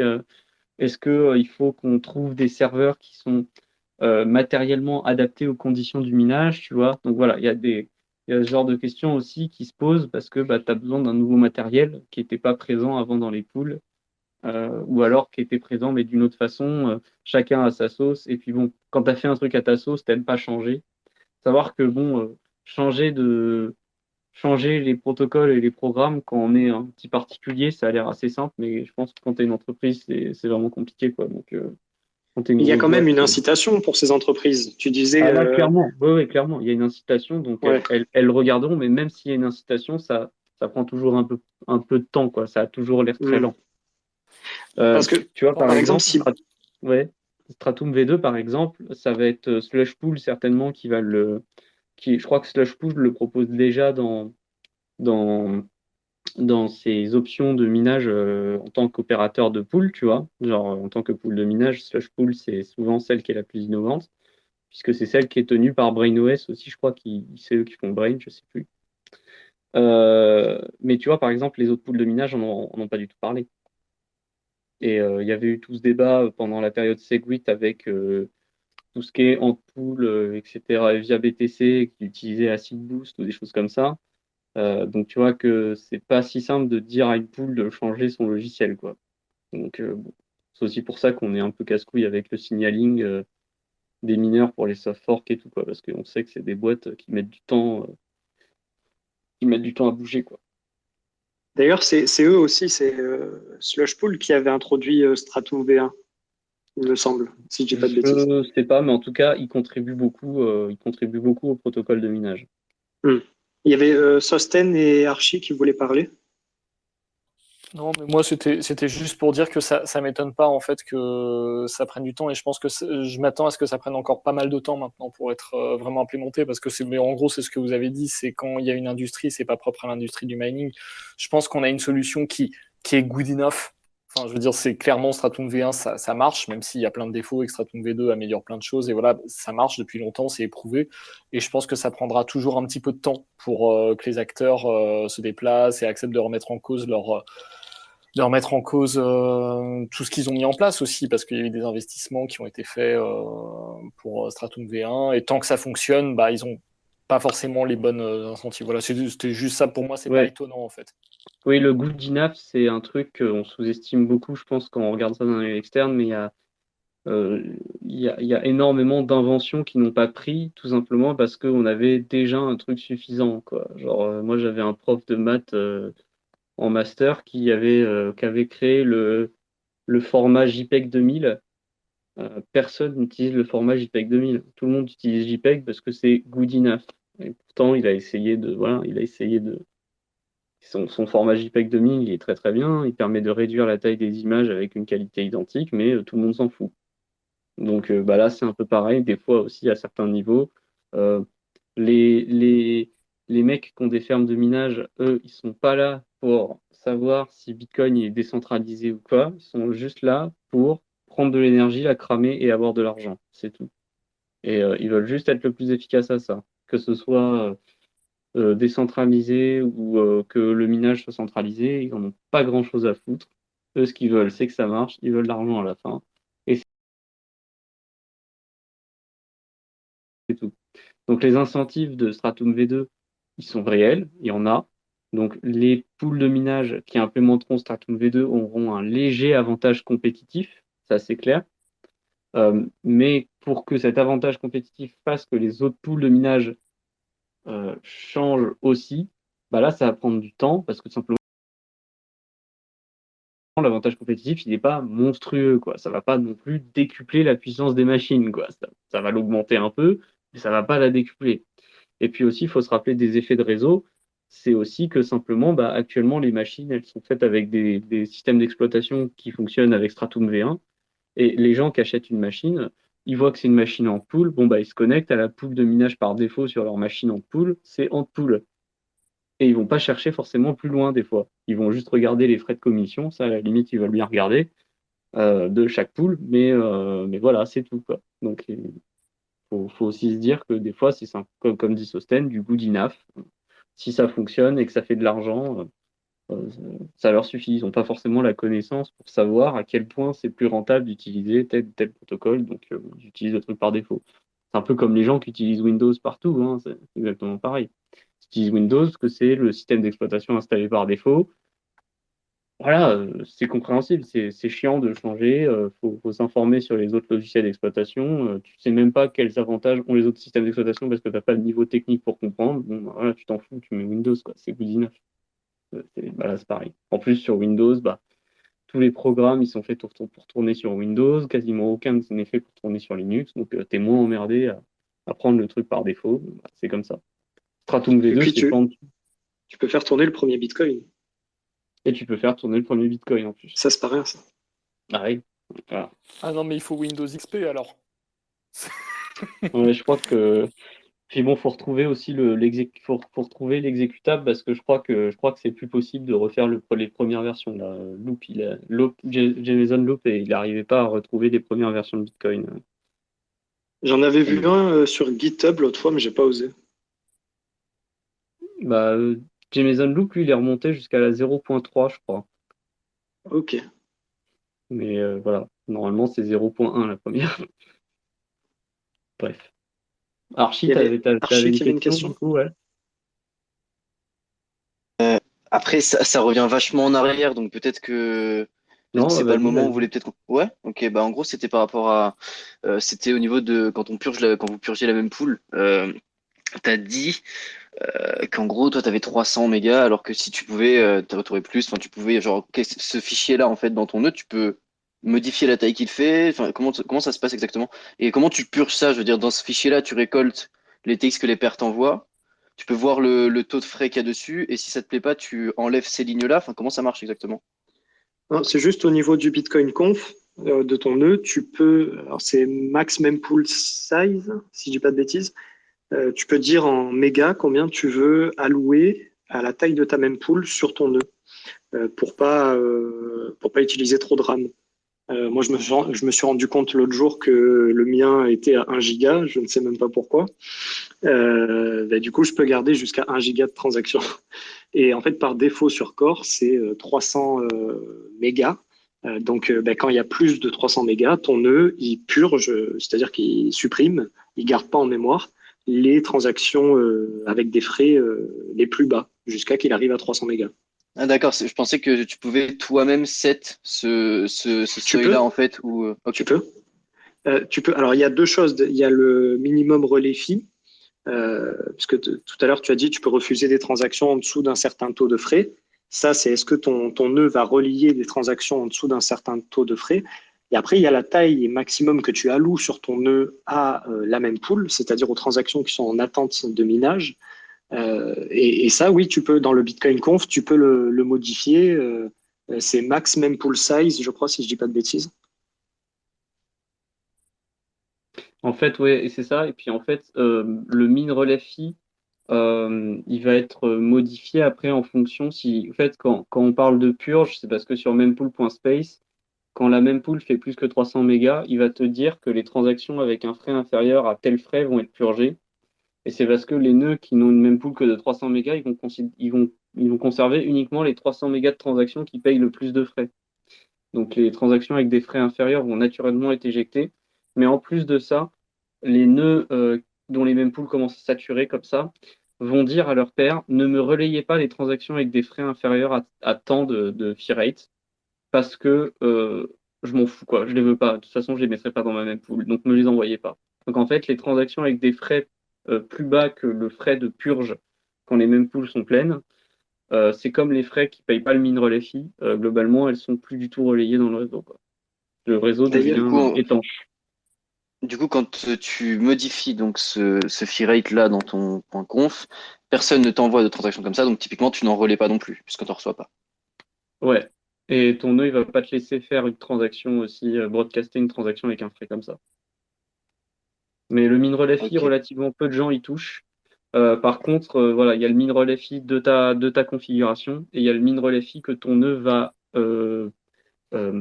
diffuser à ses pairs, qui peut être modifié si la même pool est pleine. Voilà. Seulement si la même pool est pleine, du coup. Ce- L'aspect dynamique de la chose, c'est seulement si tu as l'aspect statique, ce que tu écris dans ton bitcoin.conf, ça va pas changer, ce sera toujours la même valeur. Ça, c'est Ok. statique. Par contre, lorsque tu fais tourner ton nœud, ce qui est le min relay fee dans le protocole pair à pair, donc c'est-à-dire ton nœud, il va dire aux autres nœuds, moi je prends les transactions à partir de tel frais. Il va pas forcément suivre ce que tu as écrit dans le min relay fee de ton bitcoin.conf si sa même pool est pleine. Il va augmenter la valeur, en l'occurrence, en conséquence, pour éviter de se retrouver avec une même pool encore plus pleine. est-ce qu'on peut imaginer qu'à l'avenir, ces 300 mégas par défaut sur Core soient changés? Alors, c'est compliqué. En fait, je saurais pas dire. Mais tu vois, par exemple, la question serait la même si tu me demandes, la réponse serait la même que si tu me demandais pourquoi on mettrait pas les min relais fee à moins de 1 Satoshi par byte. C'est un problème de tyrannie des valeurs par défaut. Les valeurs par défaut, euh, les gens les modifient pas en général. Et donc, ça devient des politiques du réseau global. C'est un peu comme les foules RBF. On a eu ce débat sur les foules RBF. Mais en gros, aujourd'hui, tu peux pas faire de transaction à moins de 1 Satoshi par byte juste parce que les gens, par défaut, ils ne changent pas le min relais fee. Mais on pourrait très bien dire min relais fee à 0 et on fait passer des transactions à 0 Satoshi par byte. Mais le min relais fee est censé te protéger contre le spam, en fait. Donc les développeurs ont mis une valeur par défaut et de facto, c'est la valeur du réseau parce que c'est la valeur par défaut. Et pour ce que tu dis sur la même pool, c'est pareil. En fait, ils ont mis cette valeur en se disant, bon, bah, la RAM des ordinateurs, c'est tant. Mais augmenter cette valeur, ça veut dire que du coup, tu changes légèrement si tu augmentes cette valeur, il va y avoir les nœuds qui ont la valeur précédente et les nœuds qui ont la nouvelle valeur. Il y a des personnes qui potentiellement font tourner des nœuds Bitcoin sur du matériel assez vieux et qui supportent actuellement avec 300 mégas et qui supporteraient moins si la valeur par défaut était relevée. Donc déjà, les développeurs, ça les fait hésiter à changer la valeur. Parce que, encore une fois, c'est good enough. Cette valeur, elle marche. Pourquoi la changer? Pourquoi risquer de casser quelque chose?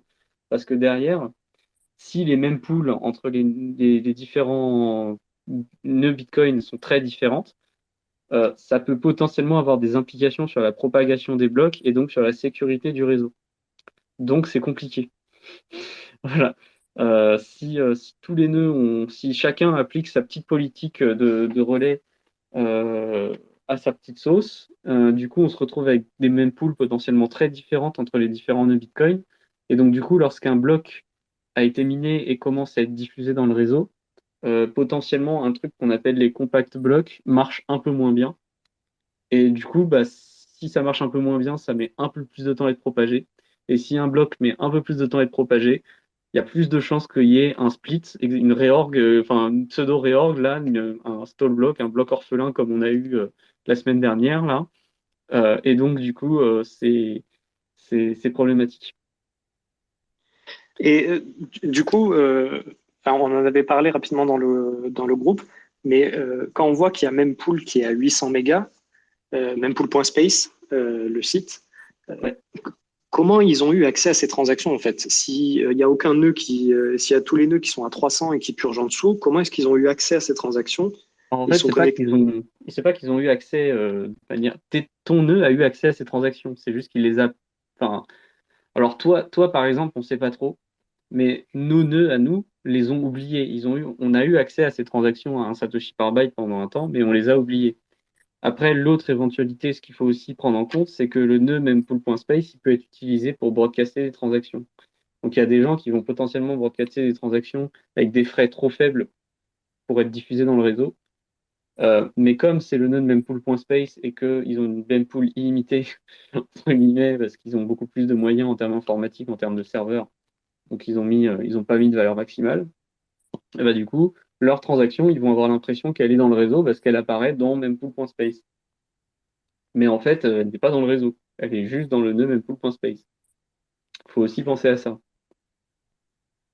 Parce qu'encore une fois, Donc en fait, il y a quand on même dit un la mempool, relais. mais il y a une mempool, il y a plusieurs mempools. Et voilà. Oui, oui. Donc en fait, il y a quand même un relais même si on les conserve pas. Euh, oui, bah, Si- Hmm. si elle datait d'avant la congestion, tu les as relayés. Oui, oui, oui. En Ok, je général, comprends, ouais. si tu regardes les lignes de frais, si tu regardes les lignes de frais des transactions sur mempool.space, le site, tu Hmm. vois qu'en fait, les transactions à un Satoshi par byte, elles ont été émises bien avant que la mempool sature, en fait. Après, il y en a toujours quelques-unes qui sont émises pendant, mais je pense que c'est à la marge quand même, hein. Normalement, c'est l'épaisseur du trait, quoi. Ouais, c'est vrai qu'on est à 1 giga presque là. Mais ma Ouais. mempool à moi, c'est un mystère, hein. Je pense que je dois être éclipsé. Oui, mais t'es Quelqu'un qui éclipsé me par veut du d'autres nœuds, mal. mais ça me paraît pas normal. Peut-être, est-ce que tu as Oui, oui. redémarré ton nœud? Est-ce que tu as redémarré ton nœud aussi pendant la phase de congestion? Non, parce que j'utilise un Ronin Dojo et tu sais, il y a le petit truc, votre nœud est live depuis tant de temps et je veux pas le remettre à zéro. Faut que je le mette Ok. à jour d'ailleurs. Ouais, ok, Non, très bien. mais ouais. Non, j'ai un nœud core aussi là, mais qui est par défaut à 300. Ouais. Ok, eh ben, c'est très clair. Est-ce qu'il y a d'autres questions dans le chat? J'en ai pas vu. Et puis après, si il y en a qui doivent se lever demain, on va peut-être couper On là, va hein, peut-être non? On a fait clôturer, le ouais. tour, hein. On a fait le tour. On a dit beaucoup de choses. On s'était dit qu'on pouvait parler rapidement de cette histoire de bloc là qu'il y a eu ce week-end, du petit drama qu'il y a eu entre Réorg ou bloc orphelin et tout ça, là. Parce que c'est quand même intéressant vis-à-vis du minage. Donc, ce qui s'est passé, c'est que on a eu le bloc, je sais plus combien c'est, je crois que c'est 780, 277 ou un truc comme ça. En gros, un bloc a été rendu orphelin, c'est-à-dire que il y a un bloc qui a été trouvé la semaine dernière qui n'est pas dans la chaîne la plus longue, alors que pourtant il eût été dans la chaîne la plus longue pendant une période. Ce qui s'est passé, c'est que donc un mineur a miné un bloc vers 1h40 du matin.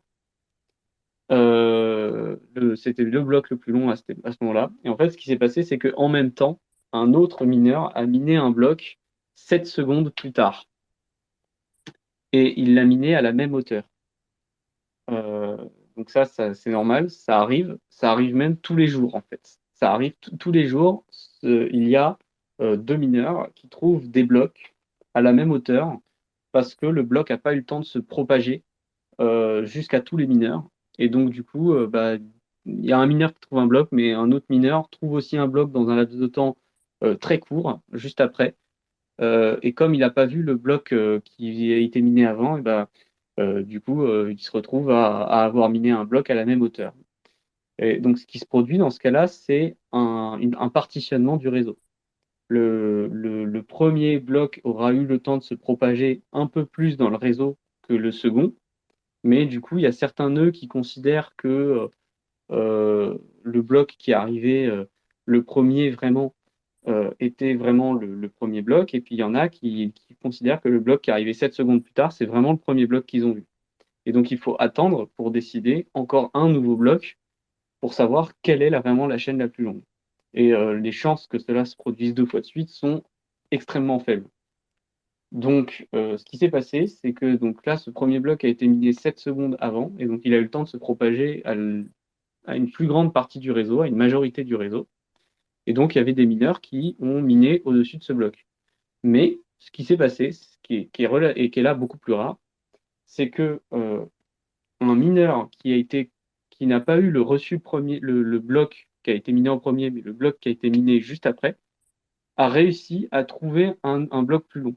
En général, c'est plus rare parce que le premier bloc a eu plus de temps pour se diffuser dans le réseau, et donc généralement plus de mineurs minent dessus.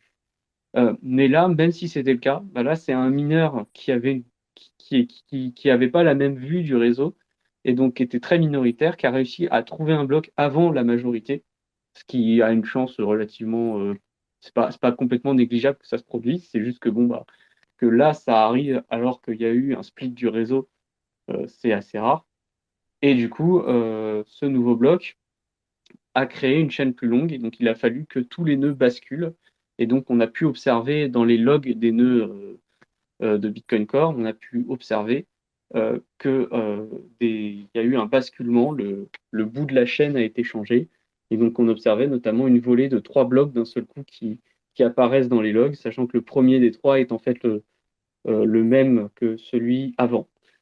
Et du D'ailleurs, coup, ouais, en parlant de logs, j'ai vu passer une petite PR pour expliciter un peu les logs ouais, qui c'était n'étaient pas pas très encore clair, parfaits, quoi, qui effectivement. n'étaient pas très clairs, ouais. Et donc, du coup, Voilà, donc beaucoup de gens ont nous parlé, ont crié à la réorg ou à ce genre de choses et ont mal interprété les logs qui étaient affichés. Du coup, c'est James, je crois, bon, ouais, c'est James O'Byrne qui a fait ça. voilà, qui Et, a fait une petite PR. et en fait, si ça a été remarqué, c'est parce que beaucoup de gens utilisent Ordinals, comme vous le savez. Et donc, dans Ordinals, lui a pensé que c'était une réorg. Et donc, c'est pour ça que dans Ordinals, le log était incorrect et indiquait qu'il y avait eu une détection de réorg. Et Ordinals a planté, du coup, l'index Ordinal a planté. Donc, il a fallu redémarrer le site ordinals.com, par exemple. Parce qu'ils supportent. Voilà, ça c'est quand vous faites des programmes sur Bitcoin, normalement ils sont censés, vous devez penser, quand vous faites un programme sur Bitcoin, vous devez penser à l'éventualité de ce genre de choses, c'est-à-dire d'une petite réorganisation du bout de la chaîne. Et donc là, ça a été mal pensé, voilà, parce qu'on n'est pas parfait, hein, même le gars qui a fait Ordinals, même s'il codait en Rust, on ne peut pas penser à tout. Et donc, des gens ont pensé que c'était une réorg parce que le log de Ordinals disait qu'il y avait une réorg qui avait été détectée. Mais en fait, d'un point de vue vocabulaire, ce qu'on appelle une réorganisation, il y a une notion du fait de le faire volontairement, c'est-à-dire de volontairement miner depuis des blocs plus bas et de pas miner sur le dernier bloc que l'on voit, que l'on a vu. Et là, c'est pas ce qui s'est produit. Tous les mineurs individuellement ont bien miné au-dessus du bloc le plus haut qu'ils connaissaient. C'est le bloc de la chaîne la plus longue. Vraiment, ils ont tous fait C'est ça. pas vraiment ça une reorg pour moi. C'est à partir de 2 blocs, c'est ça? Bah, pour moi, une reorg, c'est quand on retourne en arrière de plusieurs blocs parce il y a une nouvelle chaîne la plus longue qui est révélée. Ouais, mais justement, ce que je disais là, c'est que en fait, ça correspond à l'idée que quand ça se produit, ce genre de choses, c'est qu'il y a quelqu'un qui a volontairement, quelque part, miné sur un bloc avant, qui n'est pas celui de la chaîne la plus longue. Oui, Là, tous les mineurs ont miné sur la chaîne la plus longue qu'ils connaissaient. C'est juste que la chaîne la plus longue était différente selon les mineurs. Et c'est juste que il a fallu attendre un nouveau bloc pour se décider. Et lorsqu'un mineur essaie volontairement de faire de la double dépense et de réorganiser la chaîne et donc de faire une réorg, il va miner sur un bloc qui a une hauteur inférieure, qui n'est pas forcément le dernier bloc de la chaîne la plus longue. Et donc ça, par contre, ça va impliquer qu'effectivement, il va y avoir au moins 2 blocs qui vont être réorganisés. Donc je pense que voilà, après, bon, je pense qu'on n'a pas un vocabulaire très précis pour ça. On a des expressions pour le dire. Mais voilà, c'est une Et, petite embrouille de et vocabulaire qui a fait du bruit. on se demandait si les orphan blocks c'était le bon vocabulaire, mais j'ai vu que dans la doc sur Stratum, il disait style block pour les Ouais, blocs c'est comme stall ça qui sont normalement. parallèles. C'est stall block. Alors après, c'est toujours un peu bizarre parce qu'il y a la terminologie d'Ethereum aussi qui vient après derrière.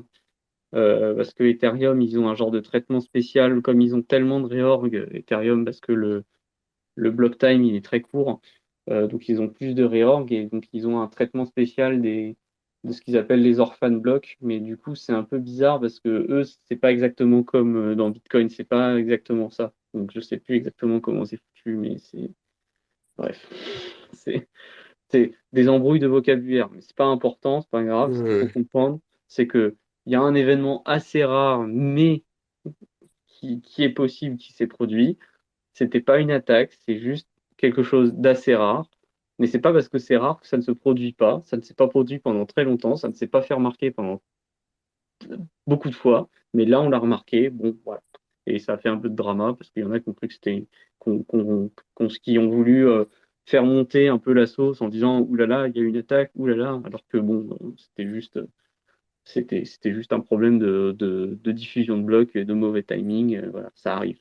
Ça arrive une fois par jour et une fois par jour, on ne le voit pas tout le temps, quoi. Voilà, c'est tout. Je pense qu'on va pouvoir s'arrêter là, s'il n'y a pas d'autres questions. Je viens de voir le tweet d'un mec qui dit que 1 giga sur les 466 de la blockchain, c'est des putains de board ape. Ouais. Là, j'ai vu qu'effectivement, il y a plein de board apes qui sont sur ordinal.com. Là, Bah donc ouais, bah ils viennent ça y dire 1 va, hein. giga. Ça y va. On sauvegarde des singes, les gens, c'est très cool. Non, mais vraiment, ils ont mis des bored apes. Pour moi, c'était fini, les bored apes. Ah bah Enfin, ils en Bah ont mis non. beaucoup là, ils en ont mis beaucoup. Ouais, ouais, il y en a plein. c'est vraiment un cancer, les bored apes. Enfin, je veux dire, voilà, les ordinals, c'est bien. Moi, j'ai rien contre qu'on mette des trucs, même si bon, c'est un peu con, mais par contre, pas mettre des bored apes, quoi. Putain, merde. En Ça y est, plus, ça m'a ruiné ma soirée, là. je crois qu'ils payent des frais pas, ils payent des bons frais en plus, je crois, pour ça, hein. Bah, tu m'étonnes, ils ont les moyens, ouais. Genre, ça, c'est vraiment on a résolu le problème de la sécurité, hein, pour le coup. Je pense que là, ça va, niveau marché de frais, on est plutôt bien, quoi. J'essaie de voir si, quels frais ils mettent sur leurs transactions, là, sur les dernières qui sont passées. Putain, la vache! Ouais, Oh. j'avoue, c'est intéressant ça. Là, attends, là, le dernier qui est sur Ordinals, là, qui est l'inscription 576 948, c'est un Bored Apes. Ils ont payé 25 Satoshi par byte pour le faire passer. Oh Ils putain. ont payé 250 $ de frais, les mecs. C'est Après, ouf. s'ils le vendent des centaines de milliers, pourquoi pas, hein. C'est ouf. Putain. Moi, par contre, je trouve ça C'est... fou que parce qu'ils le foutent sur Bitcoin, enfin, la demande, elle reste là. Genre, les gens continuent de demander du singe. Enfin, c'est fou. Bah, je comprends que les gens se disent c'est sur Bitcoin, donc c'est mieux, tu vois. Je comprends l'idée de dire que bah, comme c'est sur Bitcoin, il y a une notion de sécurité qui est intéressante, etc. Enfin, voilà, ils peuvent l'avoir dans un nœud et tout. Ils ont la donnée et tout dans la blockchain aussi, le fait que ce soit pas un URL, tu vois, aussi, c'est intéressant. Euh, mais ouais, c'est surtout payer aussi cher en frais, quoi, derrière. Mais waouh, c'est impressionnant. Et c'est passé dans le bloc, là, le tout dernier bloc, il y a 3 minutes. C'est c'est fort. J'avoue que là, je suis impressionné. Bah Bah, ouais, c'est mais bien, hein, bah, ça c'est parce qu'il y rémunère a les des mineurs, hein. gens. Ouais, non, mais le problème, c'est. Enfin, je sais plus qui a dit ça juste avant, mais le problème, c'est qu'il y a des gens, ils peuvent payer 250 $ de frais de transaction parce que derrière, effectivement, ils leur vendent beaucoup plus cher que ça. Parce qu'il y a des gens qui sont prêts à acheter ces merdes beaucoup plus cher. En fait, le problème, c'est que le bear market n'a pas duré assez longtemps, quoi. Je C'est pense que ça le c'est ça, ouais. souci. Ouais, Bon, Bitcoin à 2K. ouais, je pense que c'est Faut nettoyer tout retour à ça. 2K. Ouais, je Retour à crois que ça va 2K. être nécessaire, en fait. Ouais, faut purger le marché, là, je crois. Non, mais bon, enfin, les gens font ce qu'ils veulent, mais c'est un peu triste, quoi. Ouais, c'est Enfin, ça, c'est bien, là. c'est surtout triste, en fait. Les mineurs, là, ils ont récupéré 0,32 BTC sur le dernier bloc de frais. Donc c'est bien, hein, ils doivent être contents, hein. C'est bien, hein. Là, le minage, le hash rate, il peut continuer de monter, là, je pense. Putain. Bref. Ouais, la conclusion finalement, c'est quand est-ce qu'on achète des mineurs, il doit y avoir des bonnes, il doit y avoir des bonnes occasions en ce moment, non? Bah, je sais même pas, parce qu'avec la remontée du prix, là, en vrai, Mais parce que globalement, ça vient de remonter. Par contre, les mineurs qui se sont fait liquider, il y a eu des stocks. Je pense pas que tout ait été vendu encore. Enfin, en j'en sais vrai, rien en fait. en vrai, c'est chaud parce que t'es vraiment, enfin, vraiment, le prix d'un mineur, il est vraiment, comme la rentabilité future, elle dépend du cours, elle est le prix du mineur est forcément indexé sur le prix du Bitcoin, en fait. Hmm. Donc, peut-être qu'il coûte pas cher, mais il coûte pas cher parce qu'il est pas de bonne qualité, qu'il est vieux, qu'il va pas miner beaucoup et que potentiellement il a une durée de vie assez courte. Mais si le prix du Bitcoin est multiplié par deux, il coûtera toujours 2 fois plus cher, tu vois. Hmm. Toutes C'est choses vrai. égales par ailleurs. Alors après, toutes choses égales par ailleurs, c'est une belle idée, hein, mais bref. Bref. Bon. Et je crois que là, on va passer la difficulté bientôt. Là, ça va être le passage, on va changer ça va être l'ajustement de difficulté, là, Ouais, on va je faire. crois. J'ai regardé tout à l'heure, on est à plus 7 ou Plus huit que pour un cent là. bloc. C'est ça, ouais. Plus 7%, putain la vache. Ça y est, hop, on a ajusté la difficulté. Voilà. Ah, c'est beau, là, Plus je le vois en live. 7% sur Je le un vois en all-time live high en sur un plus. space cake dans le minage. Putain, la difficulté qui passe Magnifique. de 43 à 47 à 46,84. Wouh! C'est trop bien. Voilà. Parfait, belle 400 note de fin. exahash par seconde, les gars. 400 exahash par seconde. Voilà. Parce que des gens foutent des singes sur la blockchain, globalement. Et du coup, on différencie stale et orphan ou pas? Eh Ouais, ben, ouais, ouais. bah, parce qu'en fait, je disais, dans la doc de Stratum, il parle de stale, eux. Ouais, parce que le message que tu m'as envoyé là sur Bitcoin Talk, je le trouve plutôt logique de parler de stale dans ce que vous avez expliqué tout à l'heure et de parler d'orphan quand c'est un bloc en fait qui a pas de parent, Ouais, c'est-à-dire je suis assez d'accord. qui mine pas sur le bon H, quoi. Bah, ouais, du coup, pour moi, maintenant, les orphanes, c'est ceux que si tu remontes, au bout d'un moment, et ben, ils sont plus plug à un. Ah si, remarque, ils sont toujours. Bah ouais, orphan, c'est une chaîne qui a pas été gardée, quoi, qui est plus la plus longue. Non? Non, ça c'est stale. Ah ouais?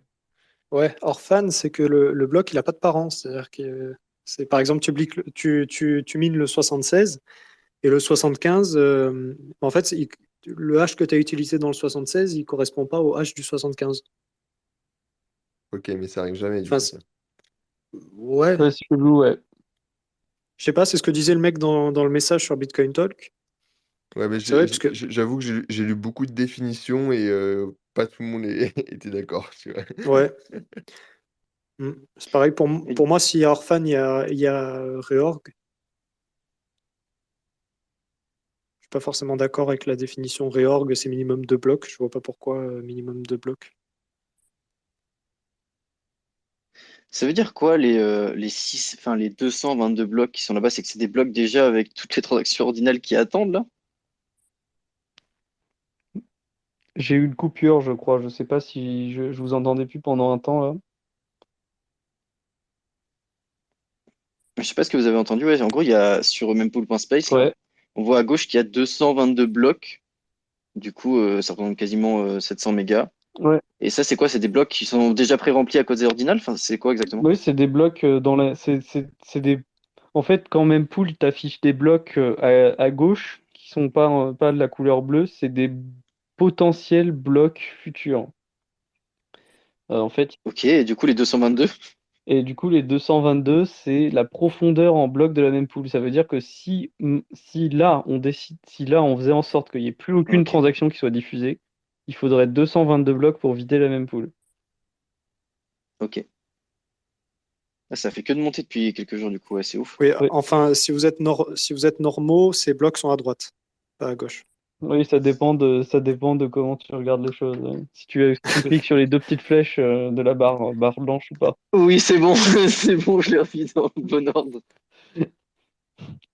On termine, on clôture, à moins S'il y qu'il y a, ait encore des questions. ouais, s'il y a pas d'autres questions. Super. Est-ce que vous savez déjà de quoi on va parler la semaine prochaine ou si on fait sujet libre? Hmm, je pense que la semaine prochaine, ce sera pas les meet-up. Les meet-up seront la semaine d'après. Moi, j'avais une petite idée de faire un sujet du genre les limites physiques qui contraignent en gros le protocole, quoi. Genre pourquoi on fait pas un bloc toutes les secondes avec 10 mégas de transactions dedans, quoi, pour plus de singes encore. C'est intéressant ça. Pourquoi il n'y a pas plus de singes sur la blockchain? Comme si on n'en avait pas Très assez, bien. Ça a quoi. l'air super Alors, intéressant, ouais. Eh, étude de cas pratique, on va regarder BSV Voilà. pour illustrer pourquoi ça ne marche pas. Pourquoi c'est pas Il y avait bien? eu un, il y avait eu j'ai souvenir d'un article, mais c'était quoi? En gros, le mec expliquait, c'était un gars qui expliquait pourquoi il arrêtait le support de BSV, c'était un exchange. Oui, Ça vous parle, ça vous dit quelque chose, ce dont je oui, parle oui, ou oui, ça me dit quelque chose, moi, oui. Et c'était assez intéressant parce que c'était très concret, enfin, c'était très factuel. C'est le mec qui disait, bah voilà, j'ai un exchange, j'ai telle contrainte pour ajouter une chaîne ou un coin en plus. Et puis BSV, c'est tel volume de blocs pour tel volume de transactions en fait réel. Et ça me coûte tant d'euros, enfin tant de dollars pour le maintenir. Et puis bah du coup, c'est pas rentable, donc j'arrête quoi. Ouais, Faudrait retrouver cet article. Ok, bon, ça me paraît pas mal comme sujet. ouais, je pense que c'est intéressant. Après, alors, faut que je me fasse un petit listing de tout, mais généralement, j'ai mes petites idées, quoi. Voilà, de qu'est-ce qui limite vraiment le réseau et pourquoi on choisit les paramètres comme ça, mais il faut que je me fasse une petite liste pour pas en oublier. Pourquoi Voilà. 10 minutes? Pourquoi 10 minutes? Ouais. C'est une vraie question. Pourquoi avoir choisi 10 minutes? Eh bien, Et venez la puis, semaine prochaine, mercredi soir, normalement, sauf si on dit autre chose sur Twitter, à 21h30. Vous voulez que je fasse la clôture? yes. Mais merci à tous d'avoir écouté ce Space Cake numéro 22 sur le mining Stratum V2. Vous pouvez nous retrouver sur toutes les plateformes de podcast en rediffusion. Mettez-nous des notes sur cette plateforme de podcast, des bonnes notes, et abonnez-vous également. Vous pouvez nous retrouver sur les Roxy, il dit les plateformes 2.0, Fontaine et Breeze pour nous streamer des sats qui ne reviennent pas à nous, mais à Découvre Bitcoin pour je sais pas pourquoi. Non, je rigole. Et rendez-vous mercredi prochain, du coup, pour savoir pourquoi il n'y a pas un bloc toutes les secondes sur Bitcoin. Bisous, Allez, Bonne salut tout le monde. soirée, à la semaine prochaine. bonne soirée. Bonne nuit Ah, à tous, bonne nuit à je tous. serai peut-être Bonne pas là nuit. la semaine prochaine d'ailleurs. Ça, c'est problématique, j'ai oublié. Je veux pas savoir pourquoi on pourrait mettre plus de singes sur Bitcoin, c'est dommage.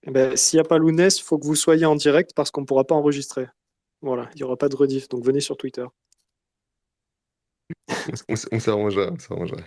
Ça va. Allez, bonne soirée les gars. À plus, Bonne soirée. ciao. Salut. Salut les gens. Merci d'avoir écouté notre podcast, j'espère qu'il vous a plu. N'hésitez pas à le partager sur les réseaux et nous mettre une note sur votre plateforme de podcast préférée, ça nous aide énormément. Ceci était une production Découvre Bitcoin, je vous retrouve très bientôt sur les réseaux. Merci à vous et n'oubliez pas de le partager grandement. Salut!